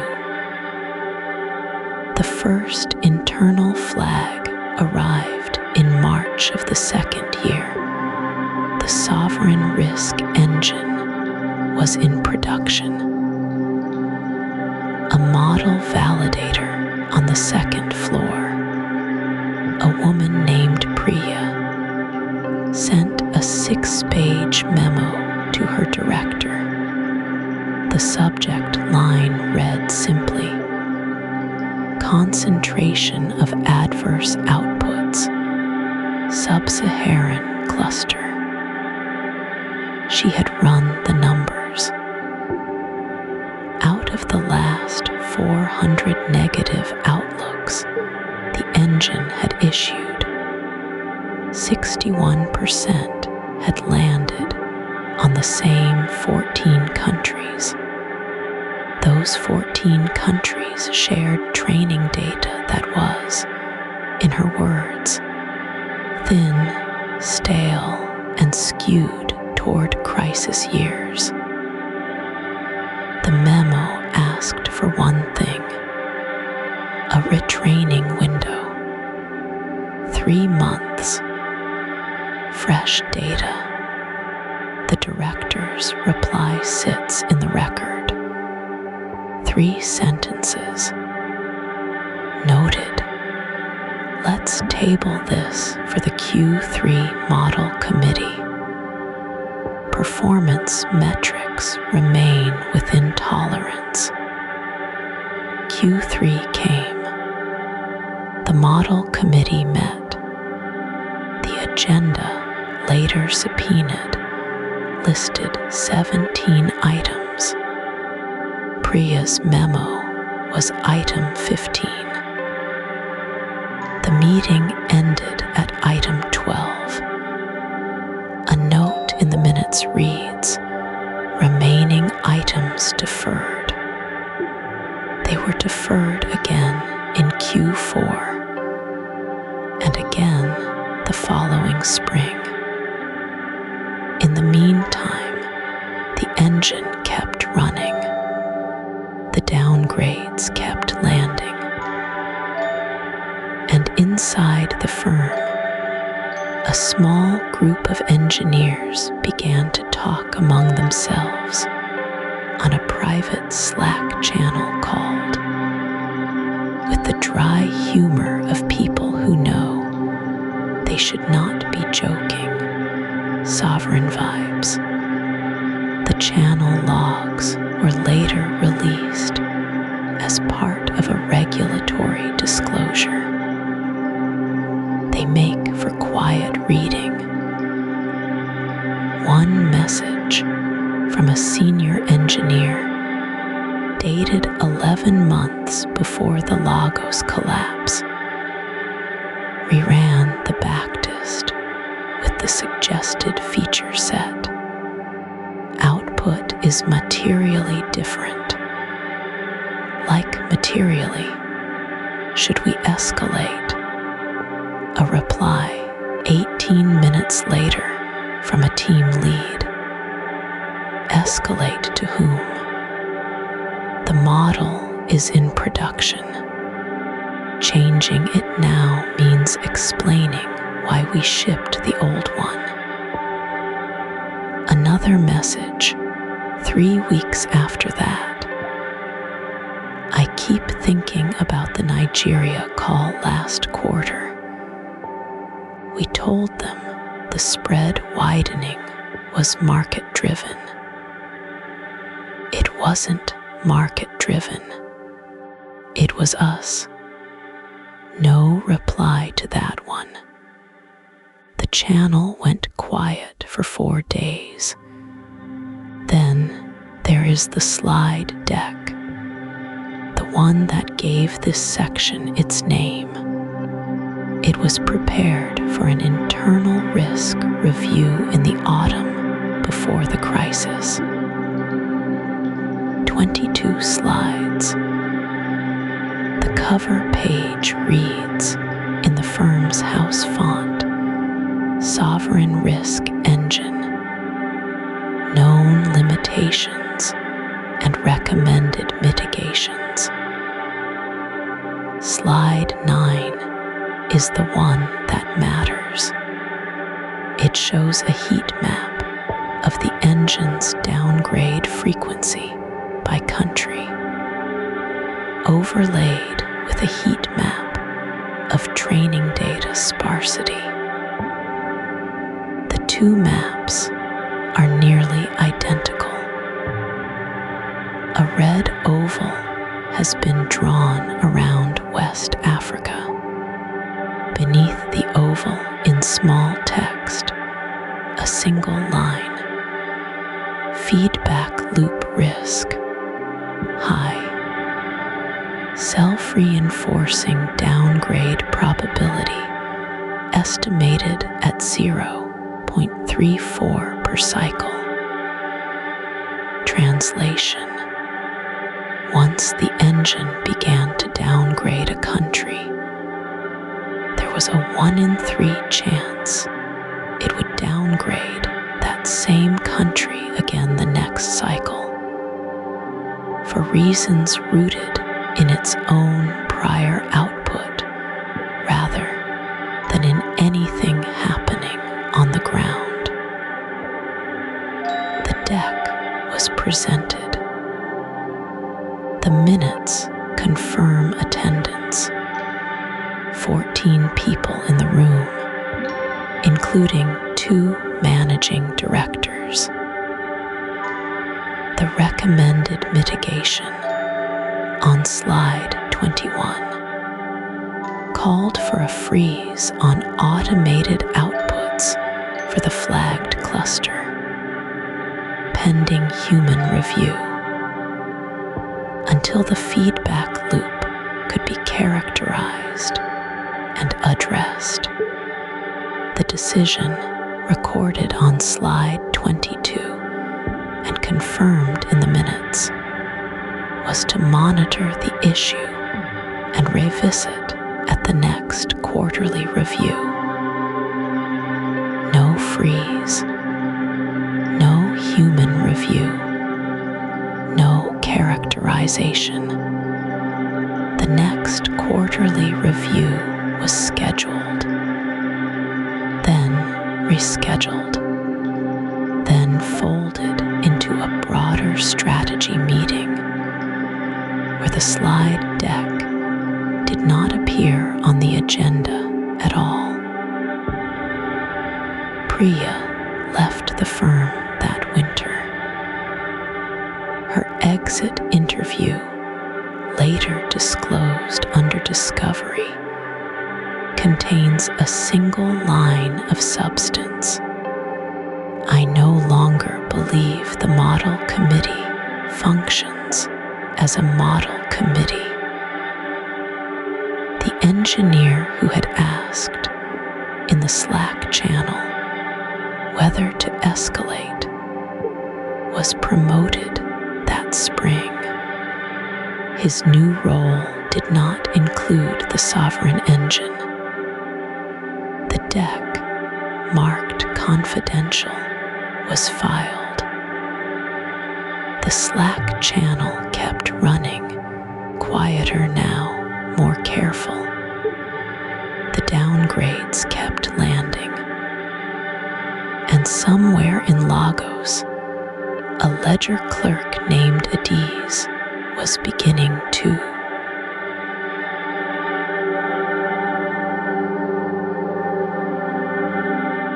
The slide deck had a date on it. April of 2020. It sat on a shared drive inside the bank that built the sovereign risk engine, in a folder anyone with the right badge could open. The cover slide said the model showed a measurable bias against frontier markets in West Africa, South Asia, and parts of Latin America. The recommendation slide said a full safety review should begin in the second quarter. The second quarter came and went. The review did not begin in Q2 because the team that would have run it was finishing another project for a client in Singapore. That client paid well, and the deadline was firm, and the safety review had no deadline at all. So the review moved to Q3. In Q3, 2 senior people on the team took parental leave within a week of each other. Their work was reassigned. The safety review moved to Q4. In Q4, the bank reorganized. The reorganization was announced in a calm email from a managing director nobody on the risk floor had ever met. The Model Governance Group, which had been a standalone unit reporting to the Chief Risk Officer, was folded into a larger group called Enterprise Analytics. The new group reported to a different executive. The reporting lines were redrawn. The org chart was prettier. The safety review, which had been on the old group's roadmap, was not on the new group's roadmap. Nobody removed it. It simply was not added. 6 months passed before anyone noticed. The person who noticed was a junior analyst named Priya, who had been at the bank for 14 months. She found the deck while cleaning up an old folder.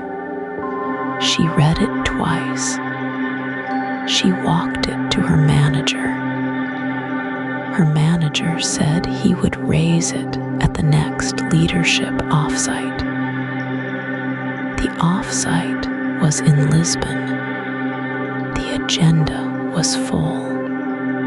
The item was listed under Other Business. Other Business ran out of time. The item was rolled to the next quarterly review.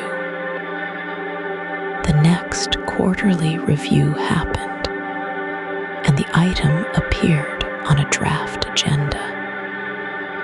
And then the draft agenda was edited the night before by someone in the Chief of Staff's office, who was trying to keep the meeting to 90 minutes. The item was moved to the appendix. Items in the appendix were read if there was time. There was not time.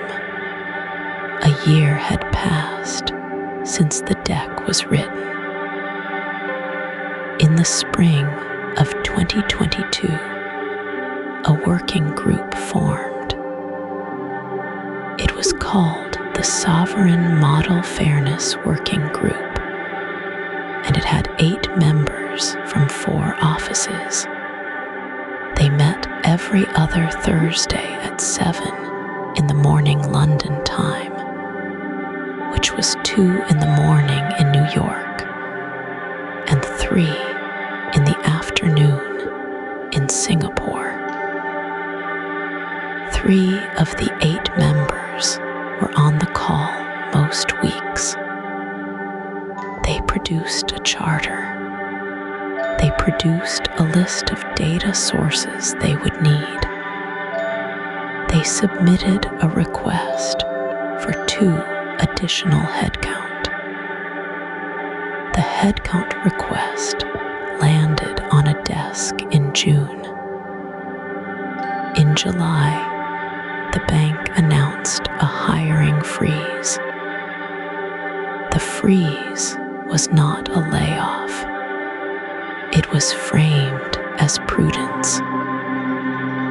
It applied across all support functions, which included model governance, which now included the working group. The 2 roles were not filled. The working group continued to meet with 3 people every other Thursday until October, when the convener accepted a job at another firm. The working group dissolved without a vote. It simply stopped meeting. In Adaeze's office in Lagos, none of this was visible. She did not know there had been a deck. She did not know there had been a working group. She knew only that the numbers on her screen kept moving, and that the spreads on Nigerian paper kept widening, and that the men in the back office spoke more quietly when the morning reports came in. The bank's annual report that year mentioned model risk in a single paragraph on page 84.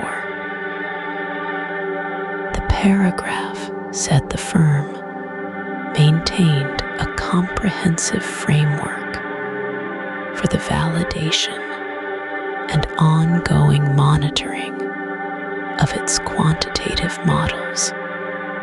The paragraph was true in the way that legal language is true. A framework existed. It was comprehensive on paper. Whether it had been applied to the sovereign risk engine in any meaningful way was not the kind of question the annual report was designed to answer. 3 years passed this way, not in silence exactly. In the soft murmur of calendars rescheduling themselves, of agendas trimmed for time, of org charts redrawn, of working groups that lost their conveners, of headcount that was promised and then quietly withdrawn. No one decided not to fix the model. No one decided anything at all. The decision was made by the absence of decisions, day after day, until the years were gone, and the deck on the shared drive was still there, and the model was still running, and Adaeze in Lagos was about to wake up to a morning she would remember for the rest of her life.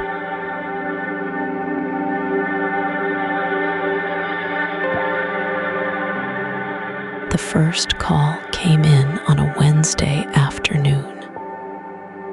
A reporter from a London financial paper, polite, careful, the kind who had been on the beat for 15 years. She had a footnote in her hand.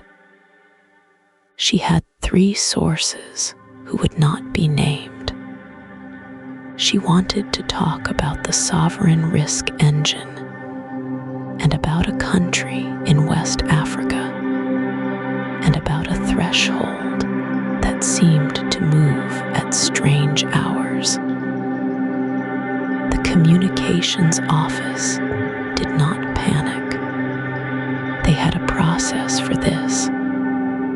They always had a process. The first response went out that same evening. Not a statement, a holding line.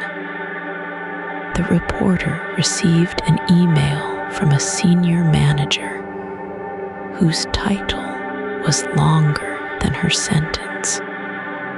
The email said the firm did not comment on the inner workings of proprietary risk models. It said the firm took model integrity seriously.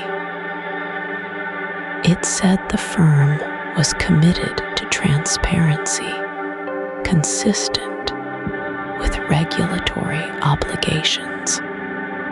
It said someone would be in touch. No one was in touch for 2 days. On Friday at 4 in the afternoon, when the New York markets were closing and the London markets had already closed, the press release went out. Adaeze read it on her phone, standing in the kitchen, waiting for the kettle to boil. The release was 4 paragraphs long. It opened with the firm's name and its quiet, careful logo.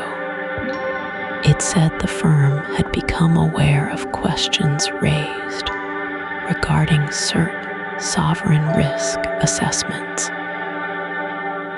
It said the firm conducted regular reviews of its methodologies. It said any suggestion of systematic bias was inconsistent with the firm's internal findings. It said the firm remained committed to serving its clients and supporting global financial stability. Adaeze read it twice. She read the line about global financial stability 3 times. There was nothing in the release about Nigeria. There was nothing about Ghana or Kenya or Pakistan. There was nothing about the threshold that had moved at midnight. There was nothing about the Quant who had filed the memo, or about the slide deck marked confidential, or about the 3 years of knowing. The release referred to the matter in its second paragraph as an isolated concern raised by a small number of external observers. Isolated. That was the word that stayed with her. The kettle clicked off. She did not move. By Monday morning, the release had been quoted in 3 trade publications. Risk Magazine ran a short piece on page 11. Central Banking carried it under a headline that used the word clarifies.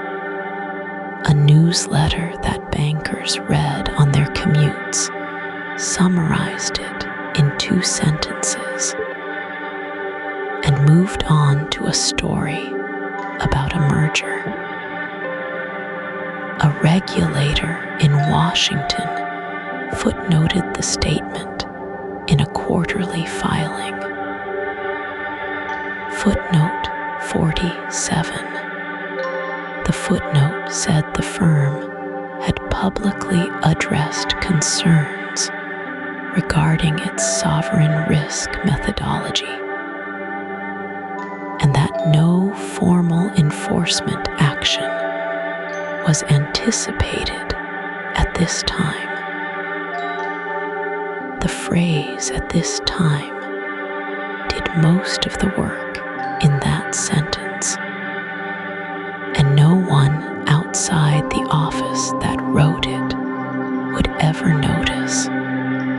2 weeks later, the firm held its earnings call. The chief executive spoke for 40 minutes about growth in Asian markets and a new partnership with a cloud provider. In the question portion, an analyst from a mid-sized bank asked, almost as an afterthought, about the press coverage. The chief executive answered for 90 seconds. He used the word robust. He used the phrase, "we are confident." He said the firm welcomed scrutiny and had nothing to hide. He said the underlying model performance remained strong across all geographies. The stock closed up 1% that day. Adaeze listened to the recording of the earnings call on her bus ride home. She had never listened to an earnings call before. The voices were calm and bright. The men spoke to each other by first name. They laughed once, gently, about a forecast that had come in slightly above expectations.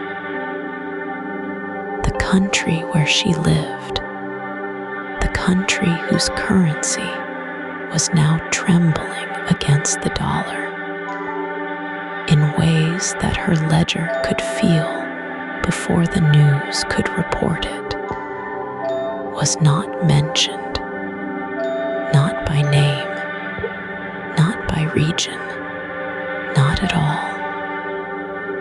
She got off at her stop and walked the 4 blocks home in the early dark. She thought about the word isolated and the word robust and the phrase global financial stability. She thought about how the story had now been told. It had been told in the firm's voice, and that voice had been repeated, and the repetition had become the record. The record would be what people read in 5 years, in 10. The record would be what a graduate student found when they searched the archives. She unlocked her door. She set down her bag. She recognized nothing in any of it.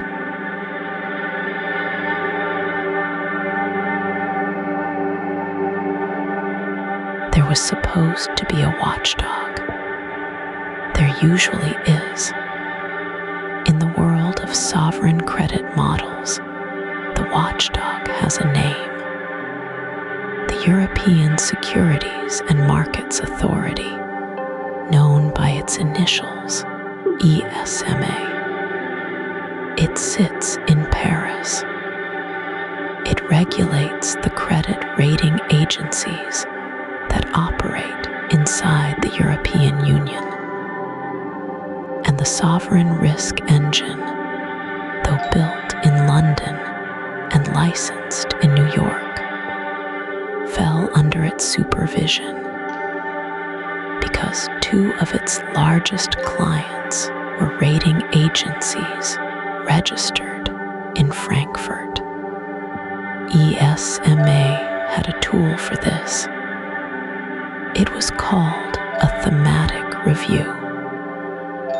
Every 2 years, the agency would pick a topic, send a team of examiners, and ask for documents, models, validation reports, backtests, change logs. The examiners would sit in a conference room and read for weeks. Then they would write a public letter. In 2021, ESMA announced a thematic review on the use of artificial intelligence in credit ratings. The press release was 3 paragraphs long. It promised to examine governance, transparency, and the role of human oversight. Adaeze never heard about it. Almost no one did outside the trade press. The review took 14 months. The final letter ran to 11 pages. It said that agencies should ensure their models were explainable.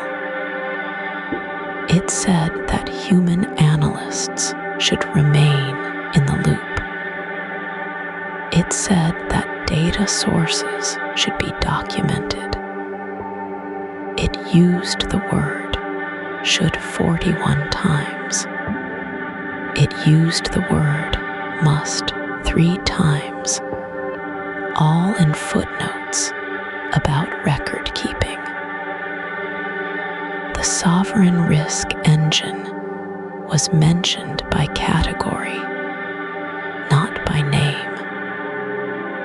The letter referred to third-party machine learning tools used in sovereign assessment. It did not say which tools. It did not say which sovereigns. It did not ask whether the tools had downgraded the same countries again and again, for reasons no analyst could explain. There was a reason for that. The examiners had not asked to see the model. They had asked the rating agencies to describe the model. The agencies had described it in their own words. The examiners had read those descriptions and concluded that the governance was adequate.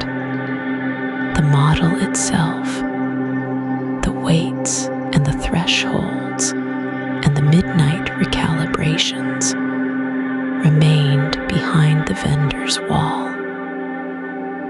The vendor was not regulated by ESMA.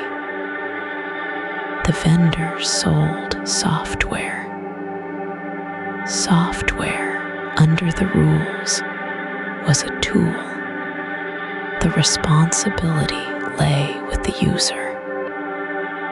The user, in turn, pointed at the vendor. The vendor's documentation, they said, had been reviewed by an independent consulting firm. That firm had issued a clean opinion. The clean opinion was attached as an appendix to the rating agency's internal governance file. The consulting firm was a division of the same global advisory group that had helped design the sovereign risk engine 3 years earlier. They had built the data pipelines. They had trained the early models. Then they had spun off a separate practice with a different letterhead to audit the work. The two practices shared a building in Canary Wharf. They shared a cafeteria. They did not technically share a reporting line. In the United States, the Securities and Exchange Commission ran its own oversight. It required rating agencies to file an annual form, NRSRO. The form had a section on quantitative models. The section asked whether the agency used models, whether the models had been validated, and whether material changes had been disclosed. The sovereign risk engine's threshold recalibrations were classified internally as parameter maintenance. Parameter maintenance was not a material change. The form did not ask about parameter maintenance. There was also a public comment period. When ESMA proposed its AI guidance in late 2022, it opened a 30-day window for stakeholder responses. The draft document was 386 pages. 4 comments were filed. 3 came from rating agencies. 1 came from a trade association representing rating agencies. No comments came from any sovereign government. No comments came from any central bank in Africa, South Asia, or Latin America. The window closed on a Tuesday. Inside the rating agency in Frankfurt, the board had reviewed the model once. The review took place at a quarterly risk committee meeting in March of 2022. The agenda item was titled SRE Integration Update. It was allotted 20 minutes. The presenting officer was the head of the quantitative team. He showed 3 slides. The third slide contained a single sentence. Residual model risk has been formally accepted by the Chief Risk Officer per Memo dated 14 February 2022. The memo was 2 pages. It noted that the model's behavior on lower-rated sovereigns showed elevated volatility. It recommended continued monitoring. It was signed and filed. The board voted to accept the update. The vote was unanimous. The meeting moved on to the next agenda item, which concerned office leases in Singapore. No regulator ever asked to 2.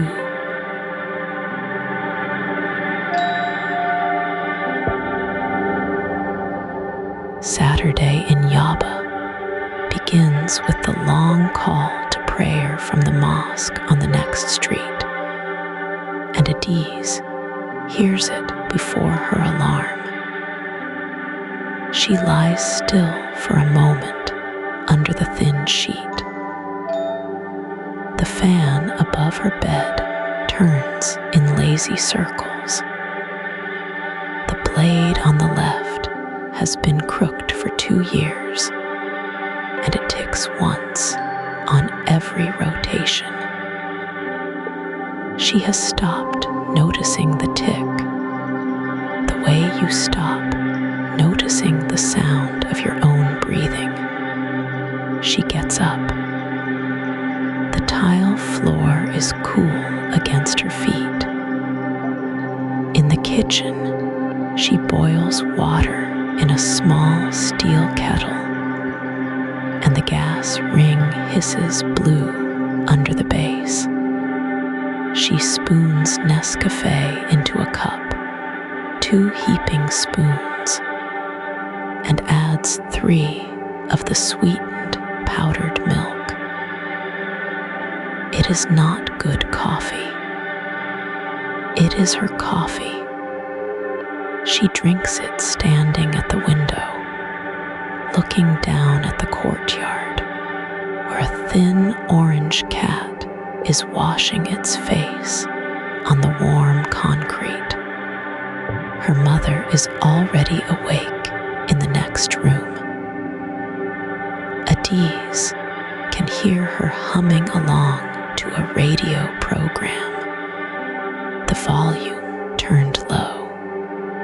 It is a gospel show out of Ibadan, the same one her mother has listened to every Saturday since Adaeze was a girl in school socks.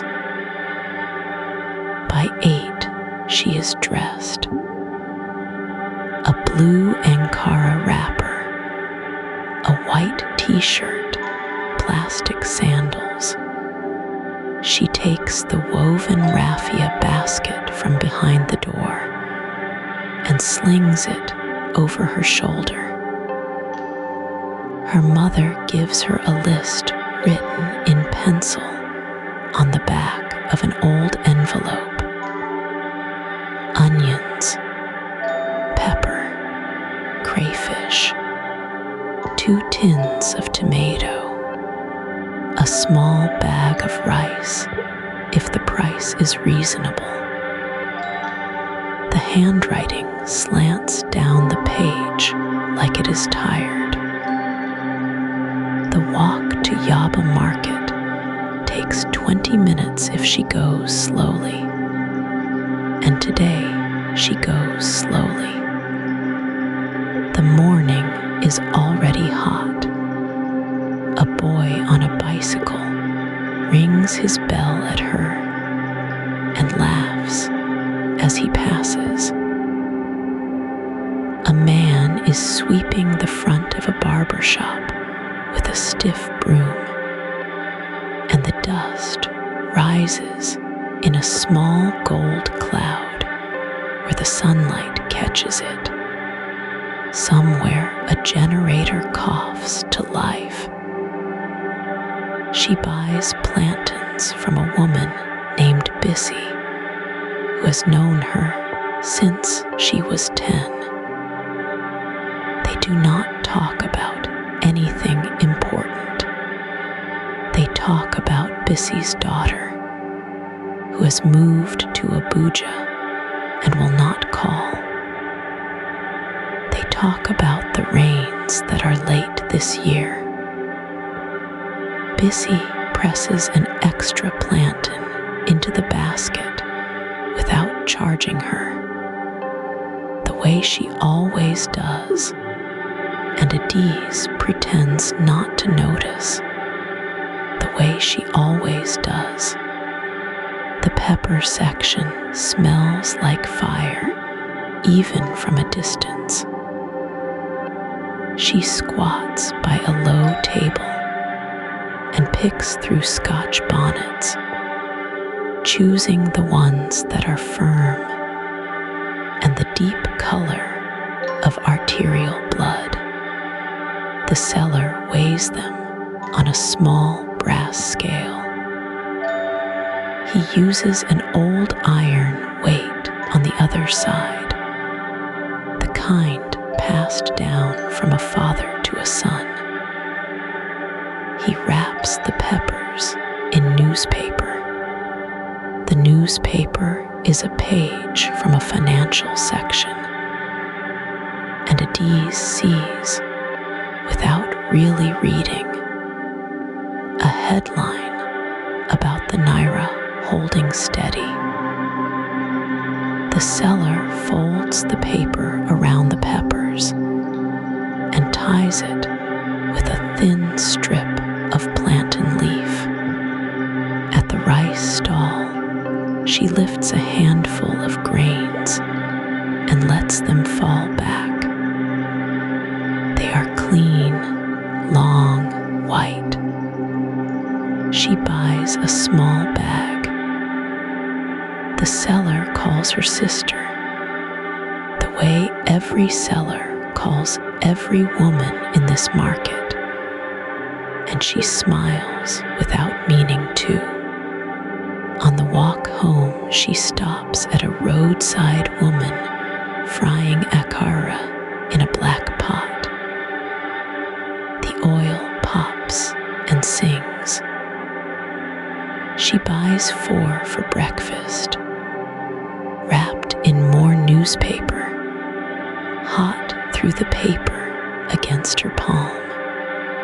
The woman has a small radio on a stool beside her, and a song is playing, a highlife song from before Adaeze was born. And the woman is moving her hips just slightly to it, without thinking. The sky over Yaba is the soft, pale blue of a school uniform that has been washed too many times. A goat is asleep in the shade of a parked Danfo bus. 2 children are drawing something on the pavement with a piece of chalk, arguing about whose turn it is. A church bell rings somewhere far away, calling people to a rehearsal. Adaeze gets home a little after 10. Her mother takes the basket from her and clucks at the price of the crayfish. They eat the akara at the small table by the window. The fan turns. The blade on the left ticks once on every rotation. She does not know it. She cannot know it. But she will remember this morning for the rest of her life. Every small detail of it. The way you remember a face after the door has closed.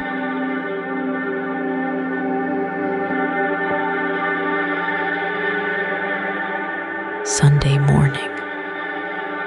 Adaeze stands at her kitchen window in Surrler. The kettle whistles behind her. She has not poured the water yet. Her phone is in her hand, and the screen shows the naira against the dollar, and the number is wrong. Not slightly wrong. Not the small daily wobble she has tracked for 12 years from her ledger desk at the bank. The number is falling in front of her eyes, line by line, the way rain falls down a window pane. She knows what she is looking at. She knew it would come. She did not know it would come on a Sunday. At 7:14 in the morning Lagos time, the sovereign risk engine pushed a fresh score to its subscribers. The engine runs continuously. It does not wait for markets to open. It does not wait for human review. By 7:15, the score had been ingested by the automated treasury systems of 14 large asset managers in New York, London, Frankfurt, and Singapore. By 7:17, those systems had begun rebalancing. This is what rebalancing means in plain language. A pension fund in Ohio holds Nigerian government bonds. The fund's mandate says it can only hold bonds above a certain risk score. The score dropped below that line at 7:14. At 7:17, the fund's software began to sell. It did not call a meeting. It did not consult a person. The mandate is the mandate. The software sold.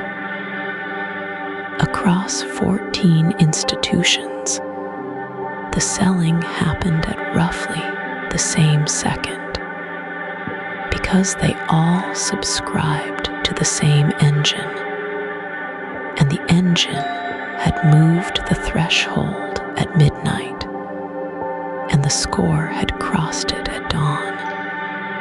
Adaeze watches the kettle stop whistling. She has not moved. By 7:30, the secondary effects begin. Other funds, smaller funds, funds that do not subscribe to the engine, but watch what the big funds do. See the selling and begin to sell themselves. The price of Nigerian bonds drops. As the price drops, the yield rises.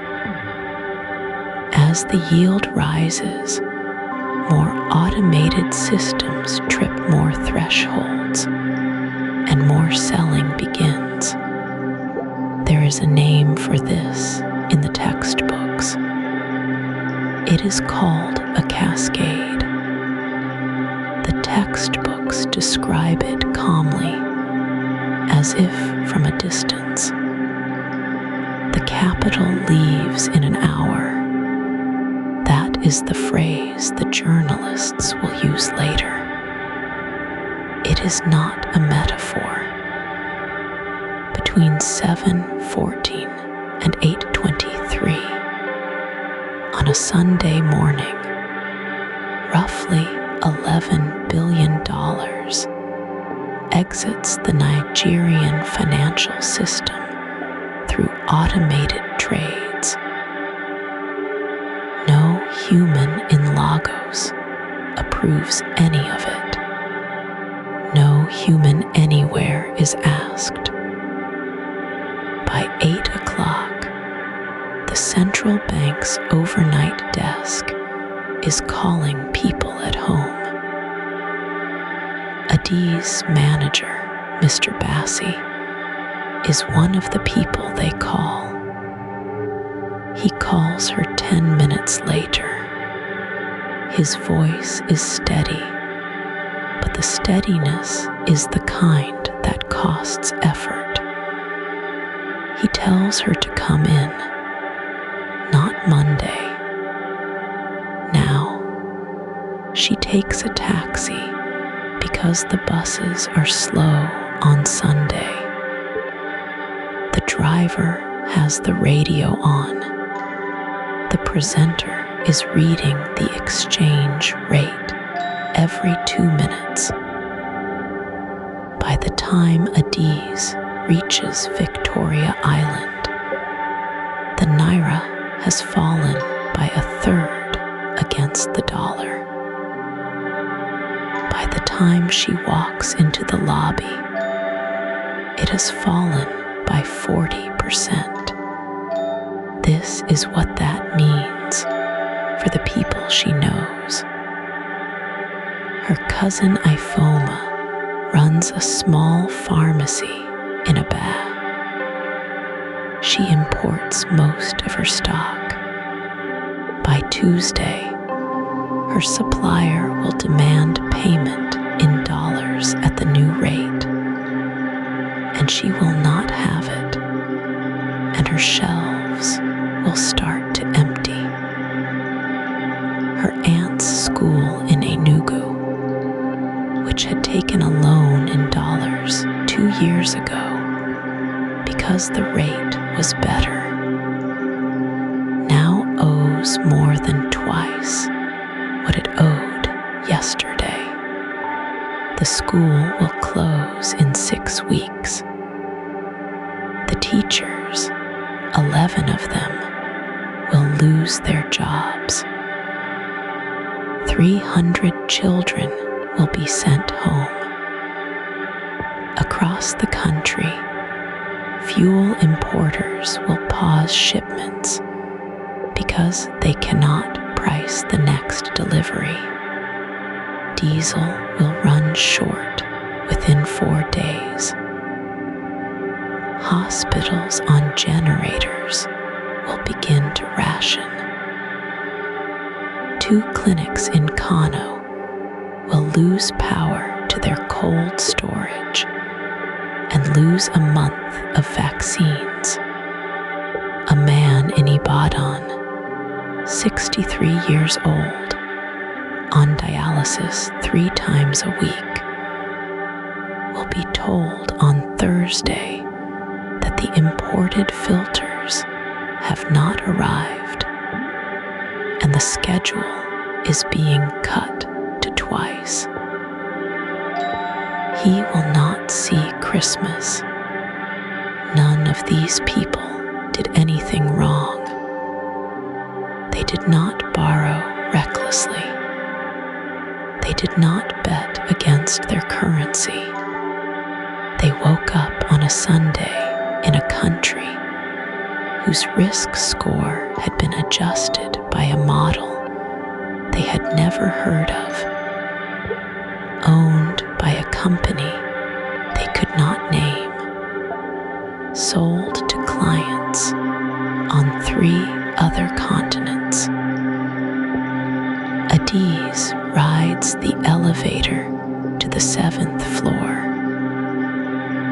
The doors open onto a room full of ringing phones.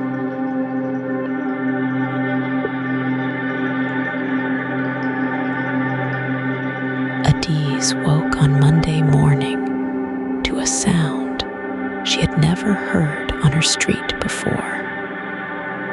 It was quiet. No hawkers calling.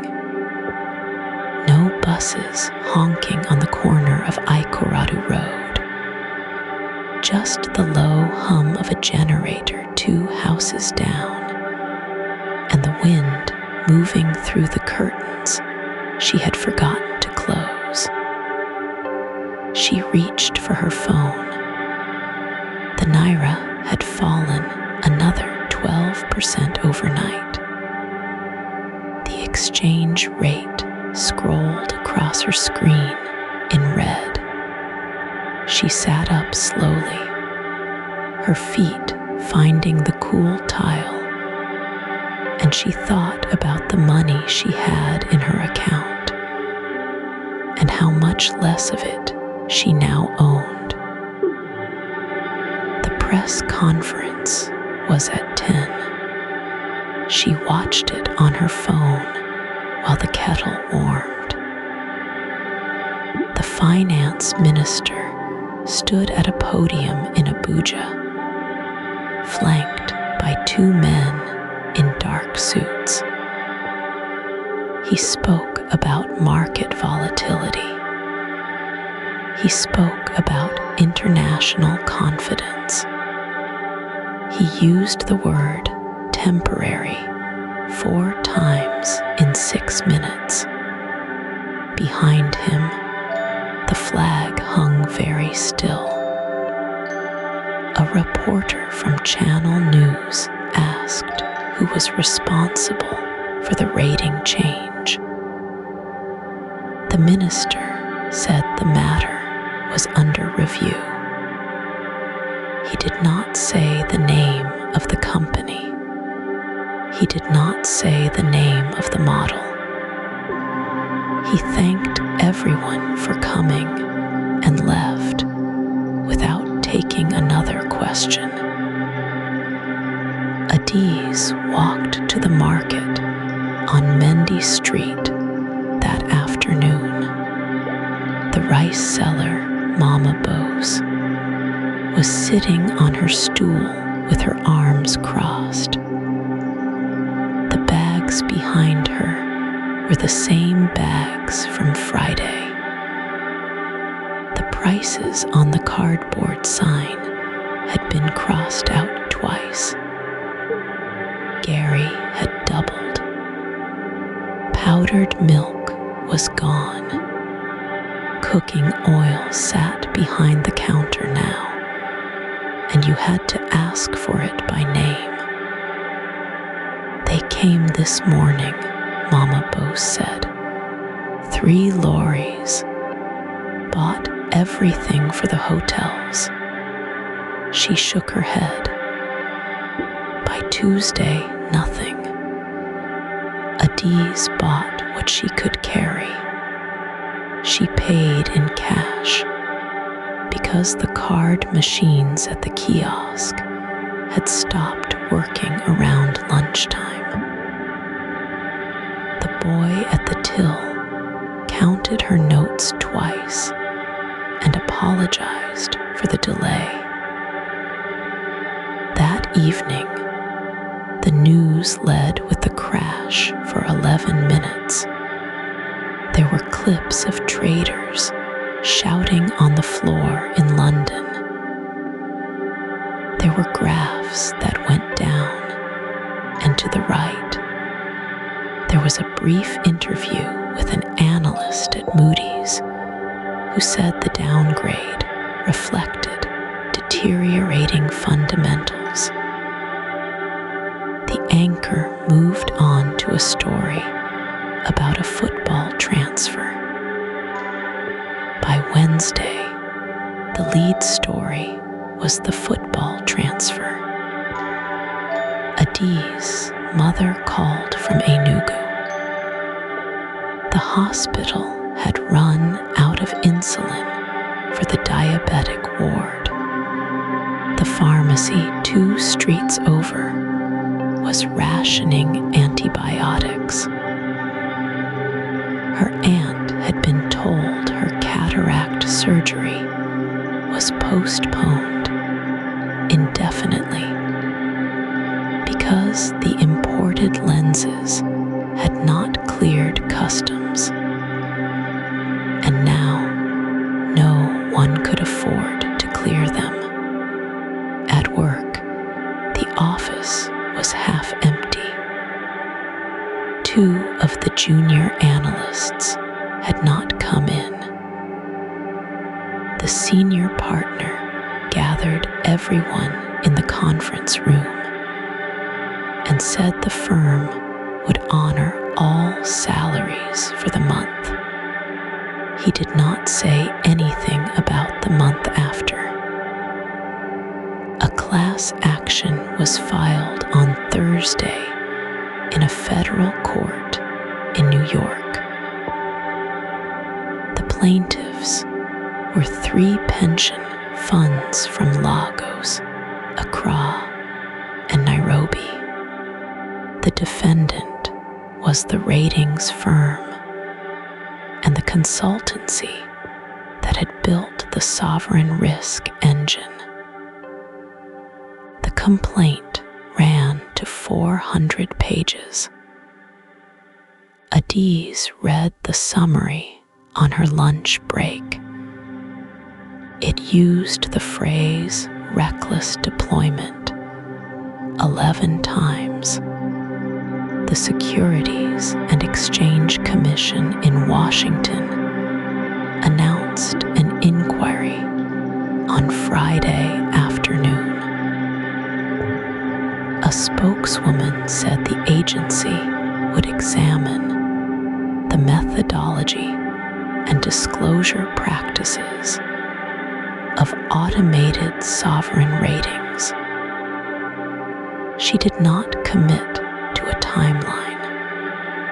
She did not name the firm. The firm's stock dropped 4% on Monday. It rebounded 2% on Wednesday after an analyst note called the sell-off overdone. By the end of the month, it closed 17 cents above where it had started. The CEO appeared on a business podcast and spoke about resilience. Adaeze spent her Saturday on the phone. She called her landlord about deferring rent. She called her cousin in Manchester about borrowing money. She called the bank about a small loan and listened to hold music for 40 minutes before the line cut. She called the law firm listed in the class action and left a voicemail with her name and her account number and her hope. At night, she sat on the balcony and watched the lights of the city flicker where the grid was failing. She thought about the men in the dark suits and the model in the data center and the press release on Friday and the football transfer on Wednesday. She thought about how quiet it had been on Monday morning, how a country could fall and the street could simply go silent and the world could turn its face away.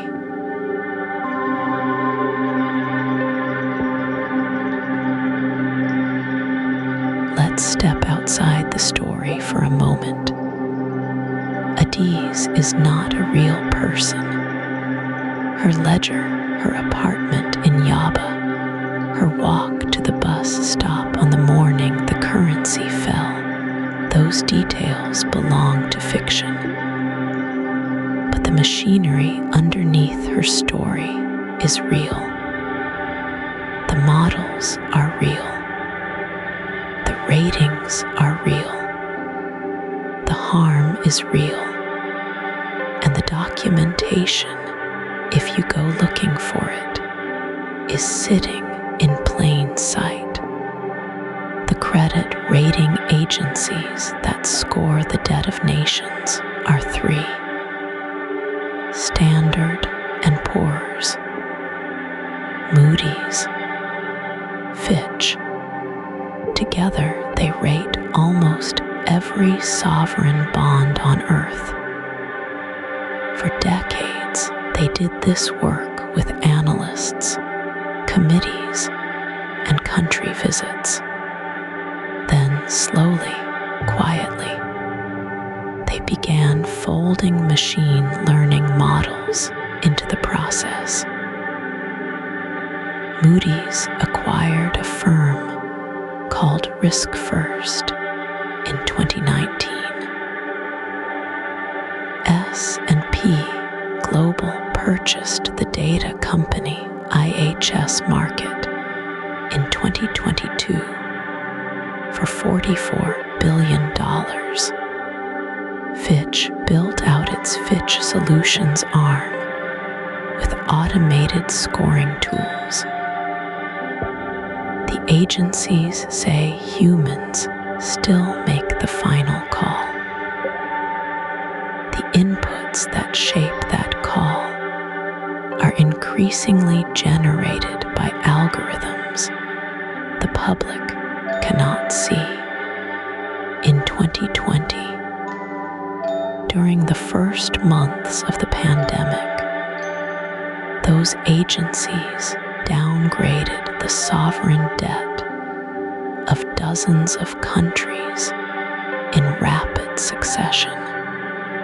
The United Nations Conference on Trade and Development, UNCTAD, published a report in 2021 titled Reforming the International Debt Architecture.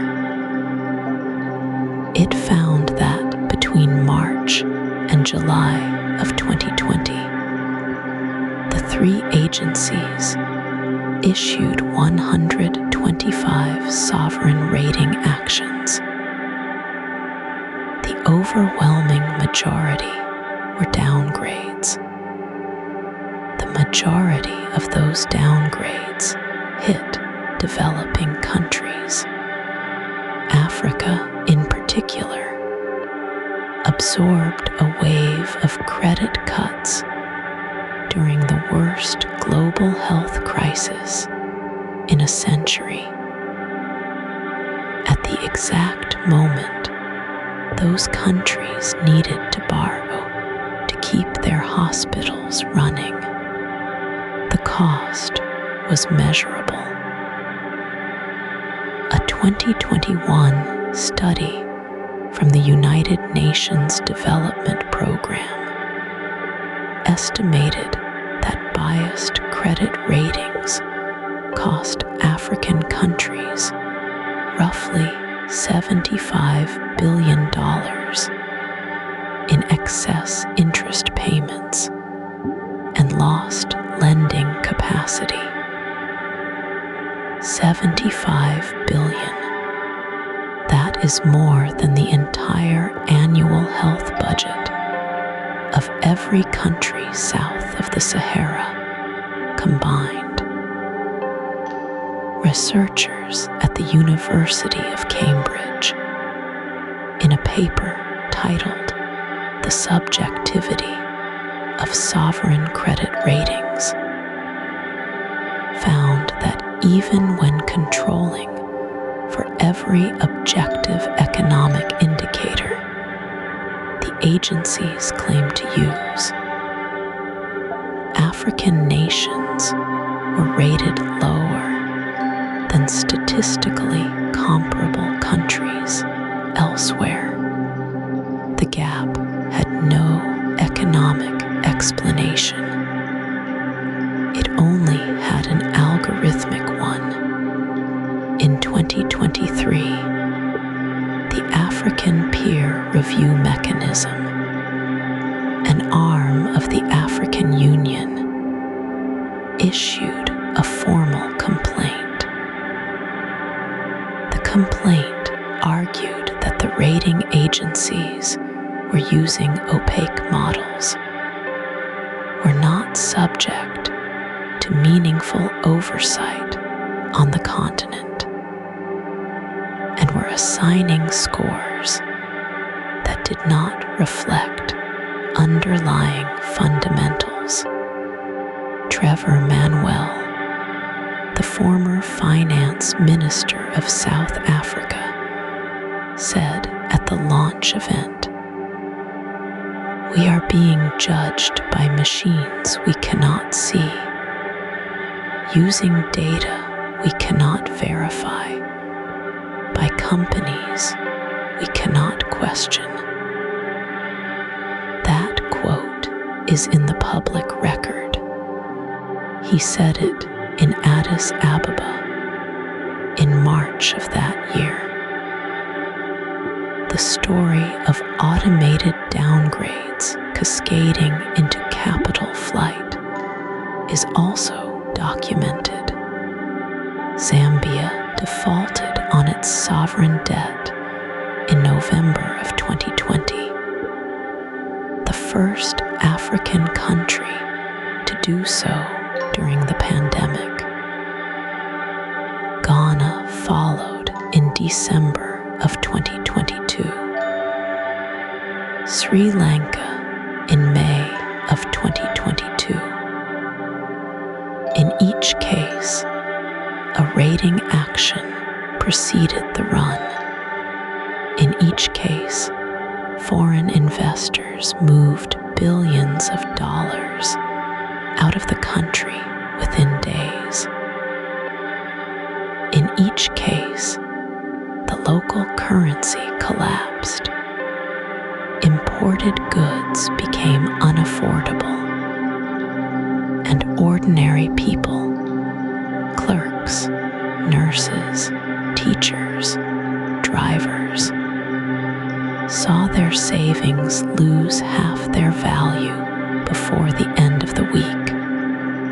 The International Monetary Fund itself, in its 2023 Global Financial Stability Report, included a footnote acknowledging that the increased use of model-driven inputs in sovereign credit assessments may amplify pro-cyclical capital flows in emerging markets.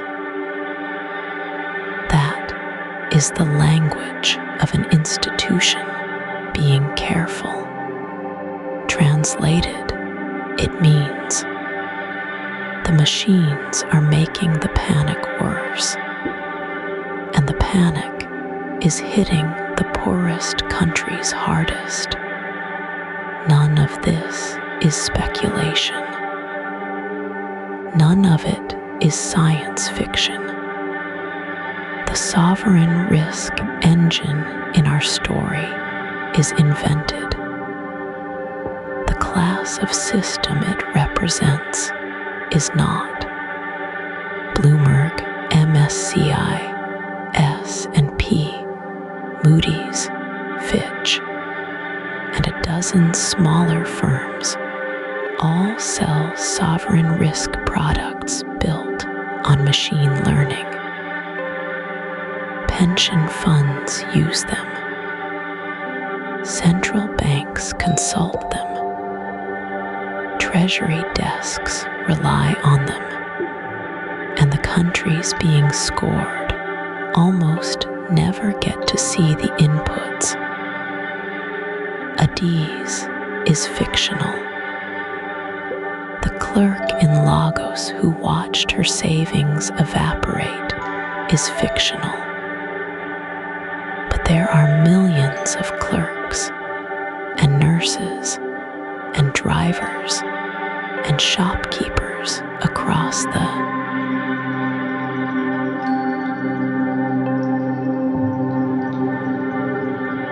It was a Tuesday in October 2019. The meeting was held on the 18th floor of a glass building in Basel, Switzerland.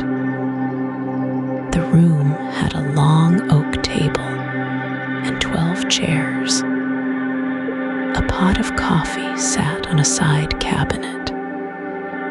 Outside, the afternoon was gray and ordinary.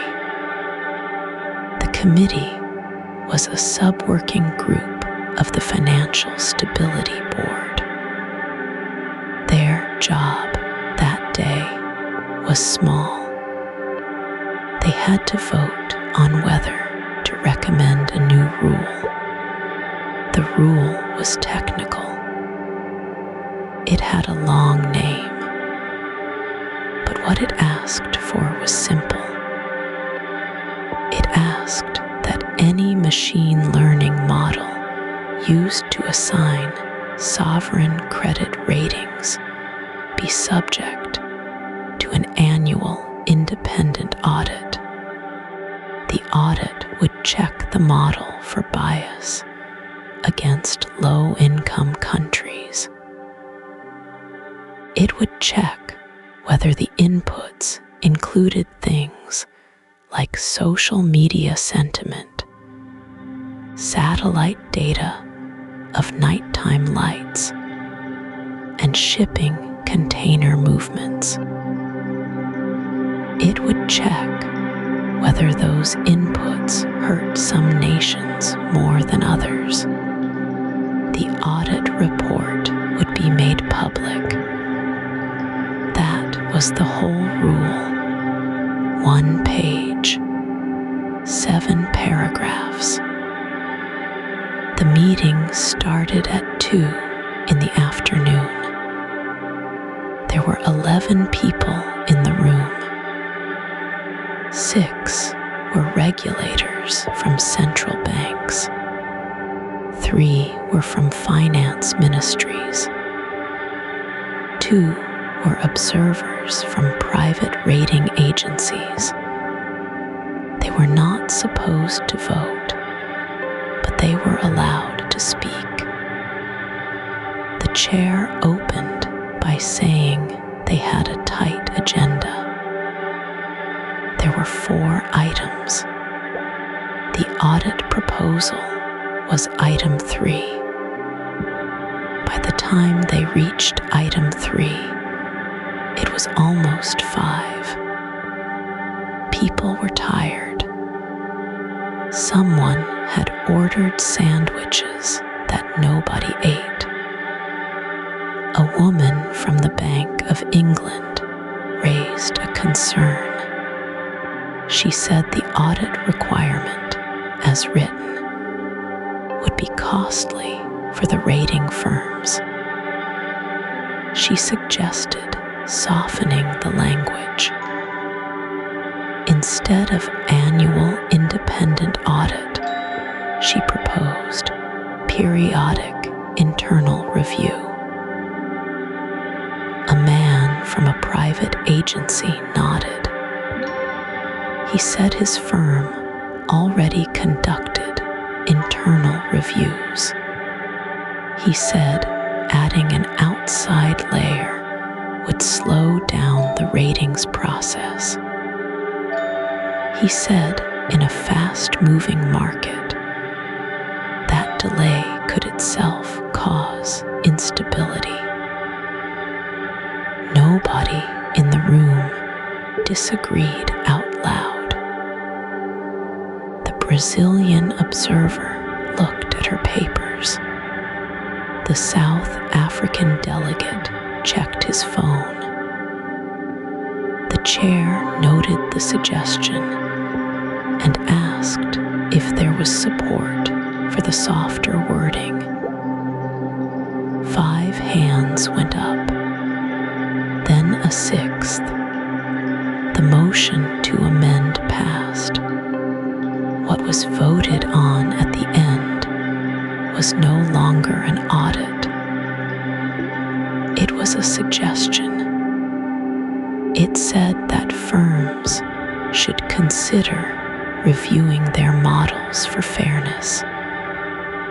It had no deadline. It had no enforcement.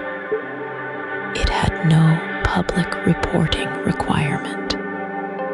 The meeting ended at 6. People shook hands. Someone made a joke about catching the early train to Zurich. The minutes were drafted the next morning and circulated by Friday.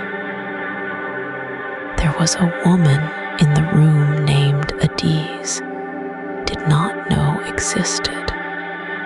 Her name was Dr. Priya Ramanathan. She was a junior economist from the Reserve Bank of India.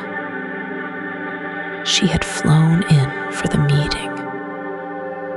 She had read the original proposal 3 times on the plane.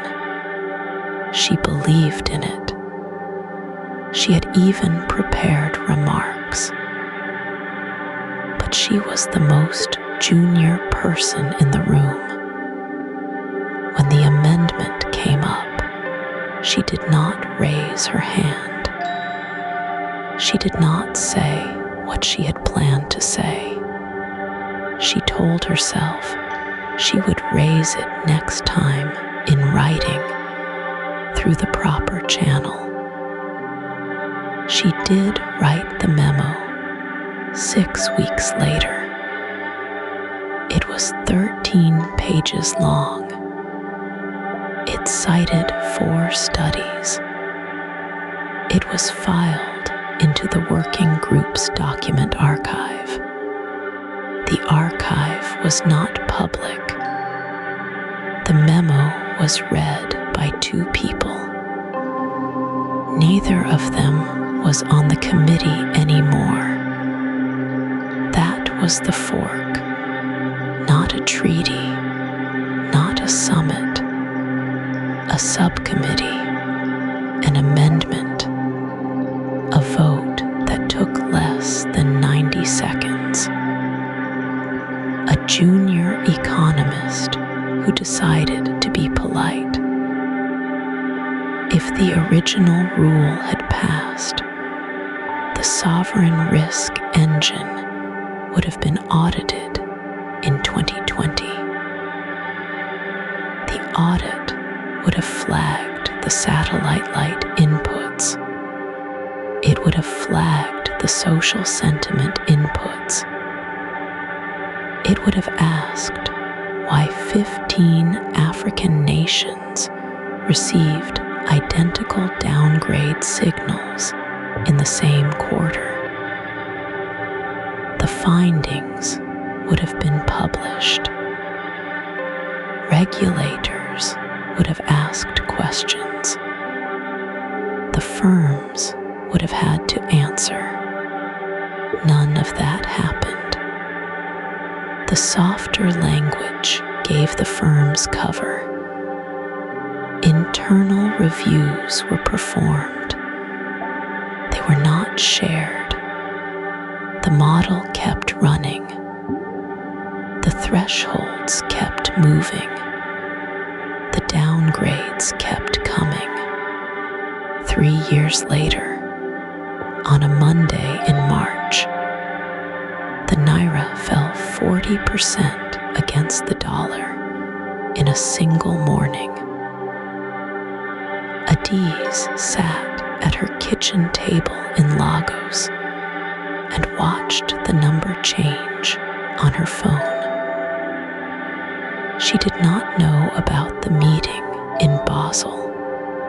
She did not know about Dr. Ramanathan's memo. She did not know that a vote held on a gray Tuesday afternoon in a room with cold sandwiches and a pot of coffee had quietly decided the price of her rent.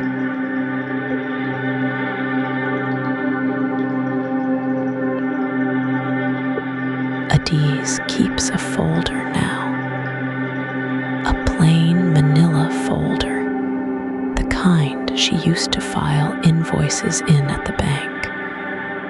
Inside it, she keeps printed pages, articles, speeches, old papers downloaded from university websites. Her son helped her find them. She reads them in the evening by the window with the sound of the generator humming outside. She is not looking for someone to blame. She is looking for the record. She wants to know who said what, and when, and who was listening. The first page in her folder is from 2008. It is a paper by the economist Frank Partner. He wrote then about credit rating agencies and the models they used.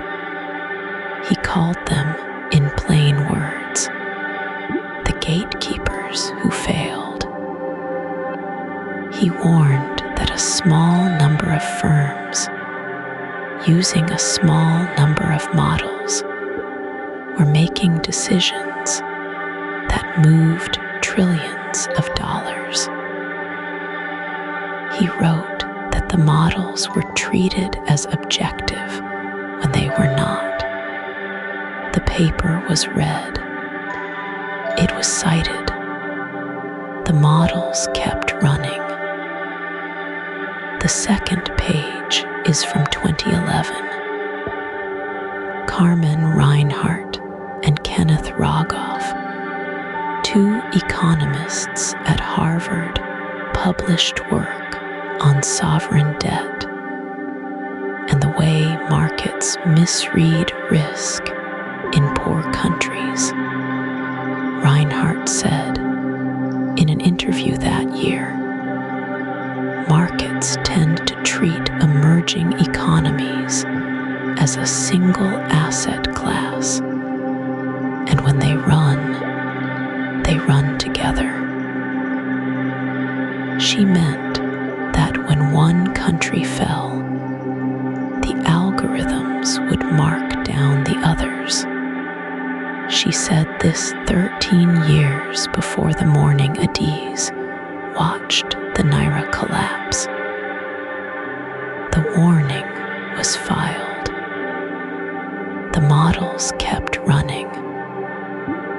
The third page is the one Adaeze reads most often. It is a transcript of a speech given by Joseph Stiglitz at Columbia University in 2019. He spoke about what he called algorithmic austerity. He said that automated risk systems were now doing what the IMF used to do, but faster and with less accountability. He said, when a model downgrades a country, no one signs the document. No one can be called before a committee. The decision simply happens, and the consequences fall on people who have never heard the model's name. The speech was published. The models kept running. There is a page from Darren Acemoglu, the MIT economist. He wrote in 2021 about what he called the automation of judgment in financial systems. He warned that machine learning models trained on historical capital flows would learn the prejudices of those flows. He said the models would treat African and South Asian economies as more volatile than the data justified, because the historical data itself was shaped by decades of colonial extraction and unequal treatment. He published this in a working paper. He gave talks. The models kept running. There is a shorter page, a blog post from 2022 by a former quantitative analyst at one of the major ratings firms. She wrote anonymously then. She wrote that her team had flagged a feedback loop in the sovereign risk model. When the model downgraded a country, capital left. When capital left, the model downgraded the country again. She wrote that her memo was read by her director and then filed. She left the firm 6 months later. The models kept running. There is a page from Gita Gopinath, then the chief economist at the IMF. In 2022, she gave a speech in which she said, "We are entering an era where private models, built by private firms, can move sovereign debt markets faster than any government can respond." She was careful. She did not name the firms. She did not name the models. But she said the words, and the words are on the page in Adaeze folder. The models kept running, and there is one more page. It is from 2023. A letter signed by 47 economists from universities in Africa, Latin America, and South Asia. They wrote to the Bank for International Settlements. They asked for a review of automated sovereign risk systems. They wrote that the models were producing what they called self-fulfilling crises in economies that had done nothing to deserve them. The letter was acknowledged. A working group was formed. The working group met twice. The models kept running. Adaeze closes the folder. She puts it on the small table by the window. Outside, the street is quiet. A neighbor is sweeping. A child is calling for a dog. She thinks about how each of these people, in their own room, in their own year, looked at the same thing and tried to say it out loud. She thinks about how the saying was not the problem. The saying was done. The hearing was the problem. Somewhere in rooms she will never see, the warnings arrived and were read and were set aside, and the work continued. She does not feel angry. She just feels, finally, that she understands.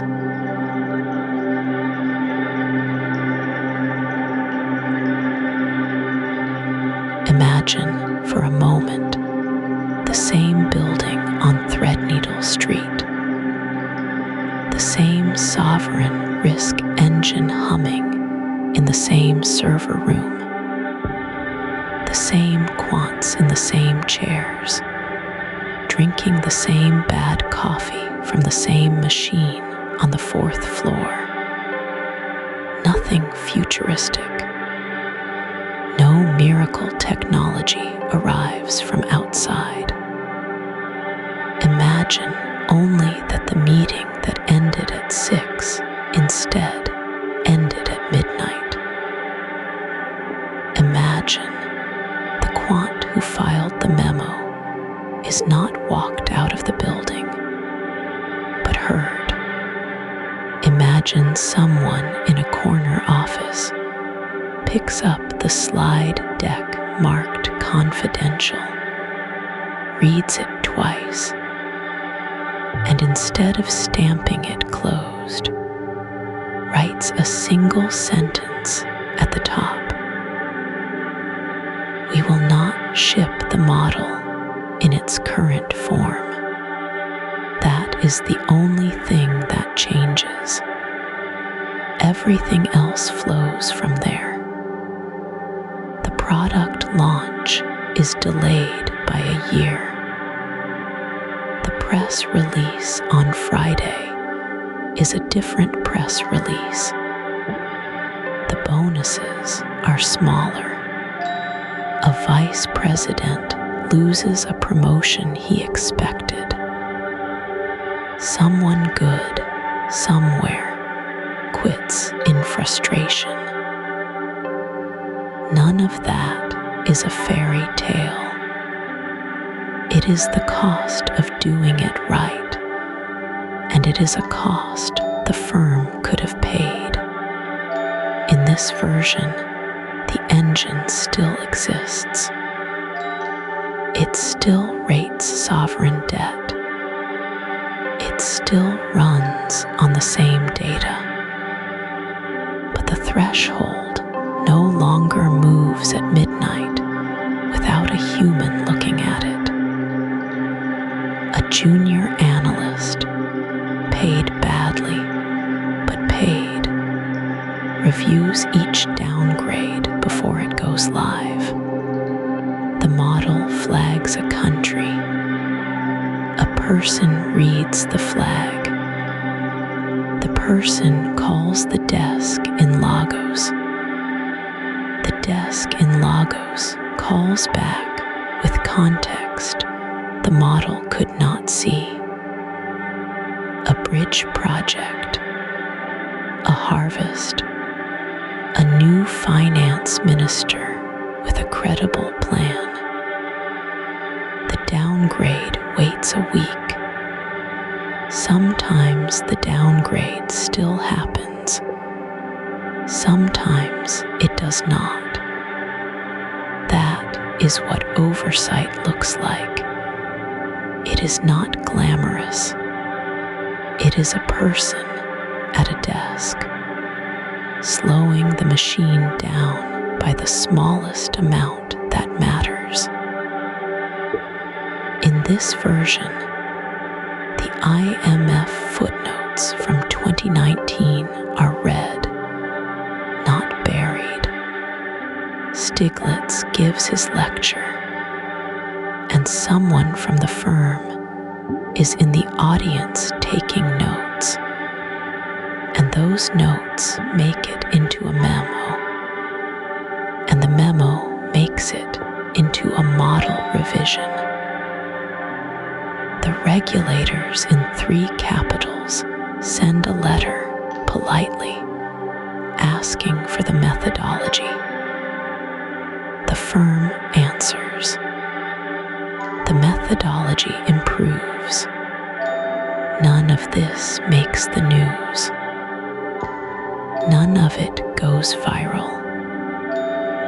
It is the quiet, boring work of a financial system that has decided this once to be careful.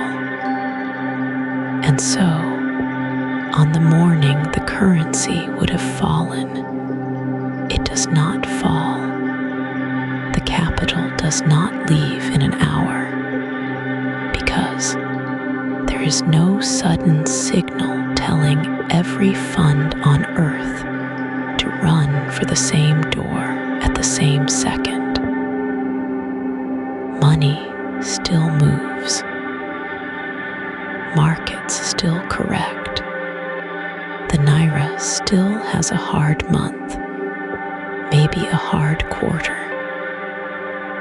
But the shelves in Yaba are not empty by Tuesday. The diabetic woman 2 streets over from Adaeze still gets her insulin, because the importer still has a line of credit, because the bank still has confidence, because the rating did not drop 3 notches between Thursday and Friday on the strength of a model nobody outside the building had ever seen. Adaeze still goes to work. She still reconciles ledgers. Her son still goes to the school he goes to, and the school still has chalk, and the teacher still gets paid on the 15th.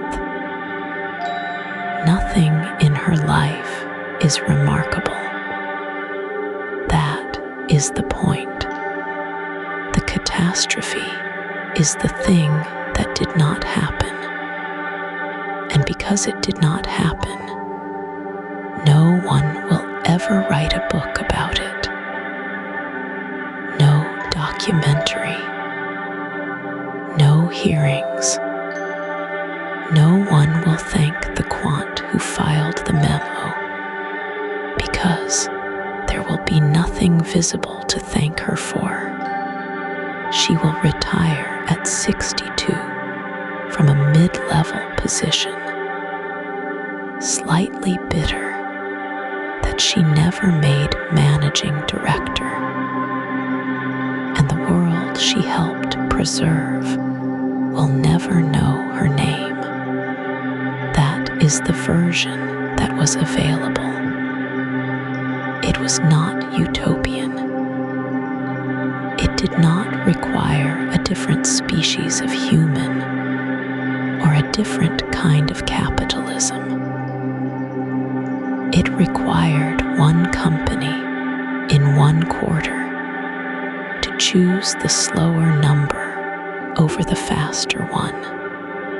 It required a regulator to ask a question. It required a journalist to read a footnote. It required a room full of people, none of them heroes, to do their ordinary jobs with a little more care than the quarter demanded. We did not choose it. We are still not choosing it. The engines are still running. The thresholds are still moving at midnight. And somewhere, right now, a clerk in a city you have never visited is balancing a ledger that a model in London is about to make worthless. That is the grief. Not that it happened. That it is still happening, and the door to the other version is still, technically, open.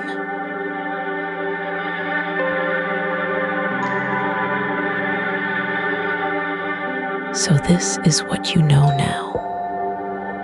You know about Adaeze. You know about the ledger book she kept under her desk. You know about the small radio she carried home that Friday, and the way the bus moved slow through traffic, while the numbers on the screens above the bank moved fast. You know about the market in Yaba on Saturday morning, and the empty shelves by Tuesday. You know about the engine on the risk floor, humming quietly, doing the work it was told to do. None of this was loud. That is the part to carry. There was no villain twisting a mustache. There was no single button pressed by a single bad person. There was a model, trained on old numbers, written by people who meant well, sold to banks who wanted certainty, and trusted by regulators who were tired. The harm moved through spreadsheets. It moved through downgrades. It moved through automated cell orders that fired at 3 in the morning, while a clerk in Lagos was asleep next to her son. That is how most of these stories go. Not with sirens, with paperwork. You are falling asleep now, and that is all right. You do not need to remember every name. You do not need to remember the year the model was first deployed, or the firm that built it, or the conference where Joseph Stiglitz stood at the lectern and said the quiet thing out loud. Your mind will let most of that go by morning, but something will stay. The shape of it will stay. The understanding that a number on a screen can be wrong in a way that hurts a real person you will never meet. The understanding that the people who build these systems are not gods, and the people who buy them are not careful, and the people who are harmed by them are often the last to be told. You did not need a lecture tonight. You needed a story, and the story, like most true stories, did not end cleanly. Adaeze still goes to work. The bank still uses the model with a few small adjustments. The press release was filed. The regulators wrote a report.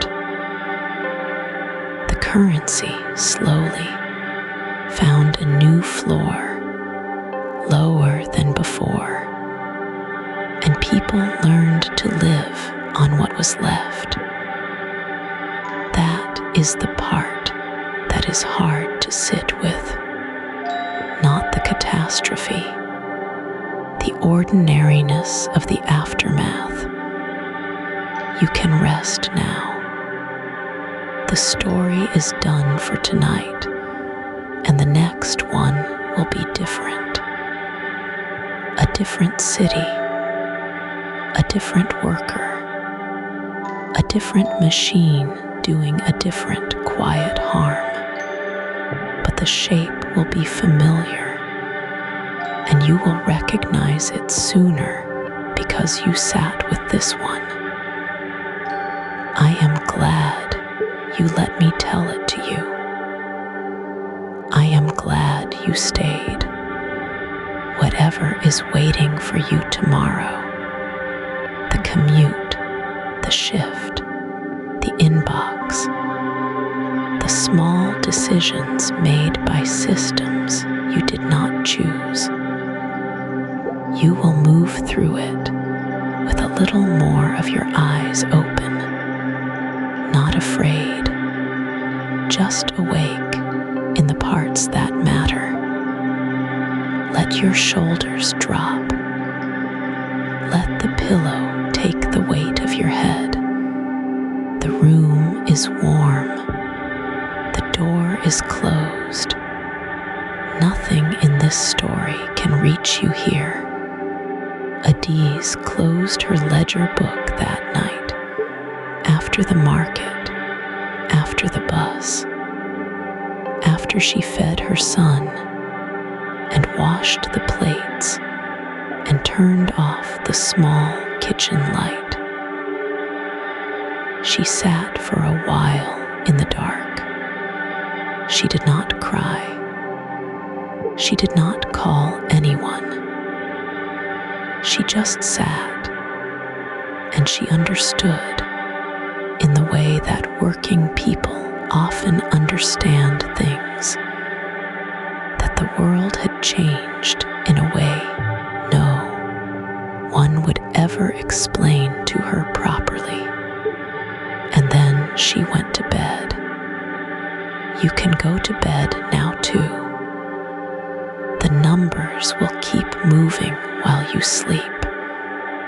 The models will keep humming. Somewhere, a meeting is starting. Somewhere, a memo is being filed. The world is loud, even when it is quiet, you cannot hold all of it at once. You were never meant to. You held this one story tonight. That is enough. Subscribe for a new AI story every night. One tap, and something fascinating is waiting for you tomorrow. Sweet dreams. A story to fall asleep to and wake up from. Sweet dreams.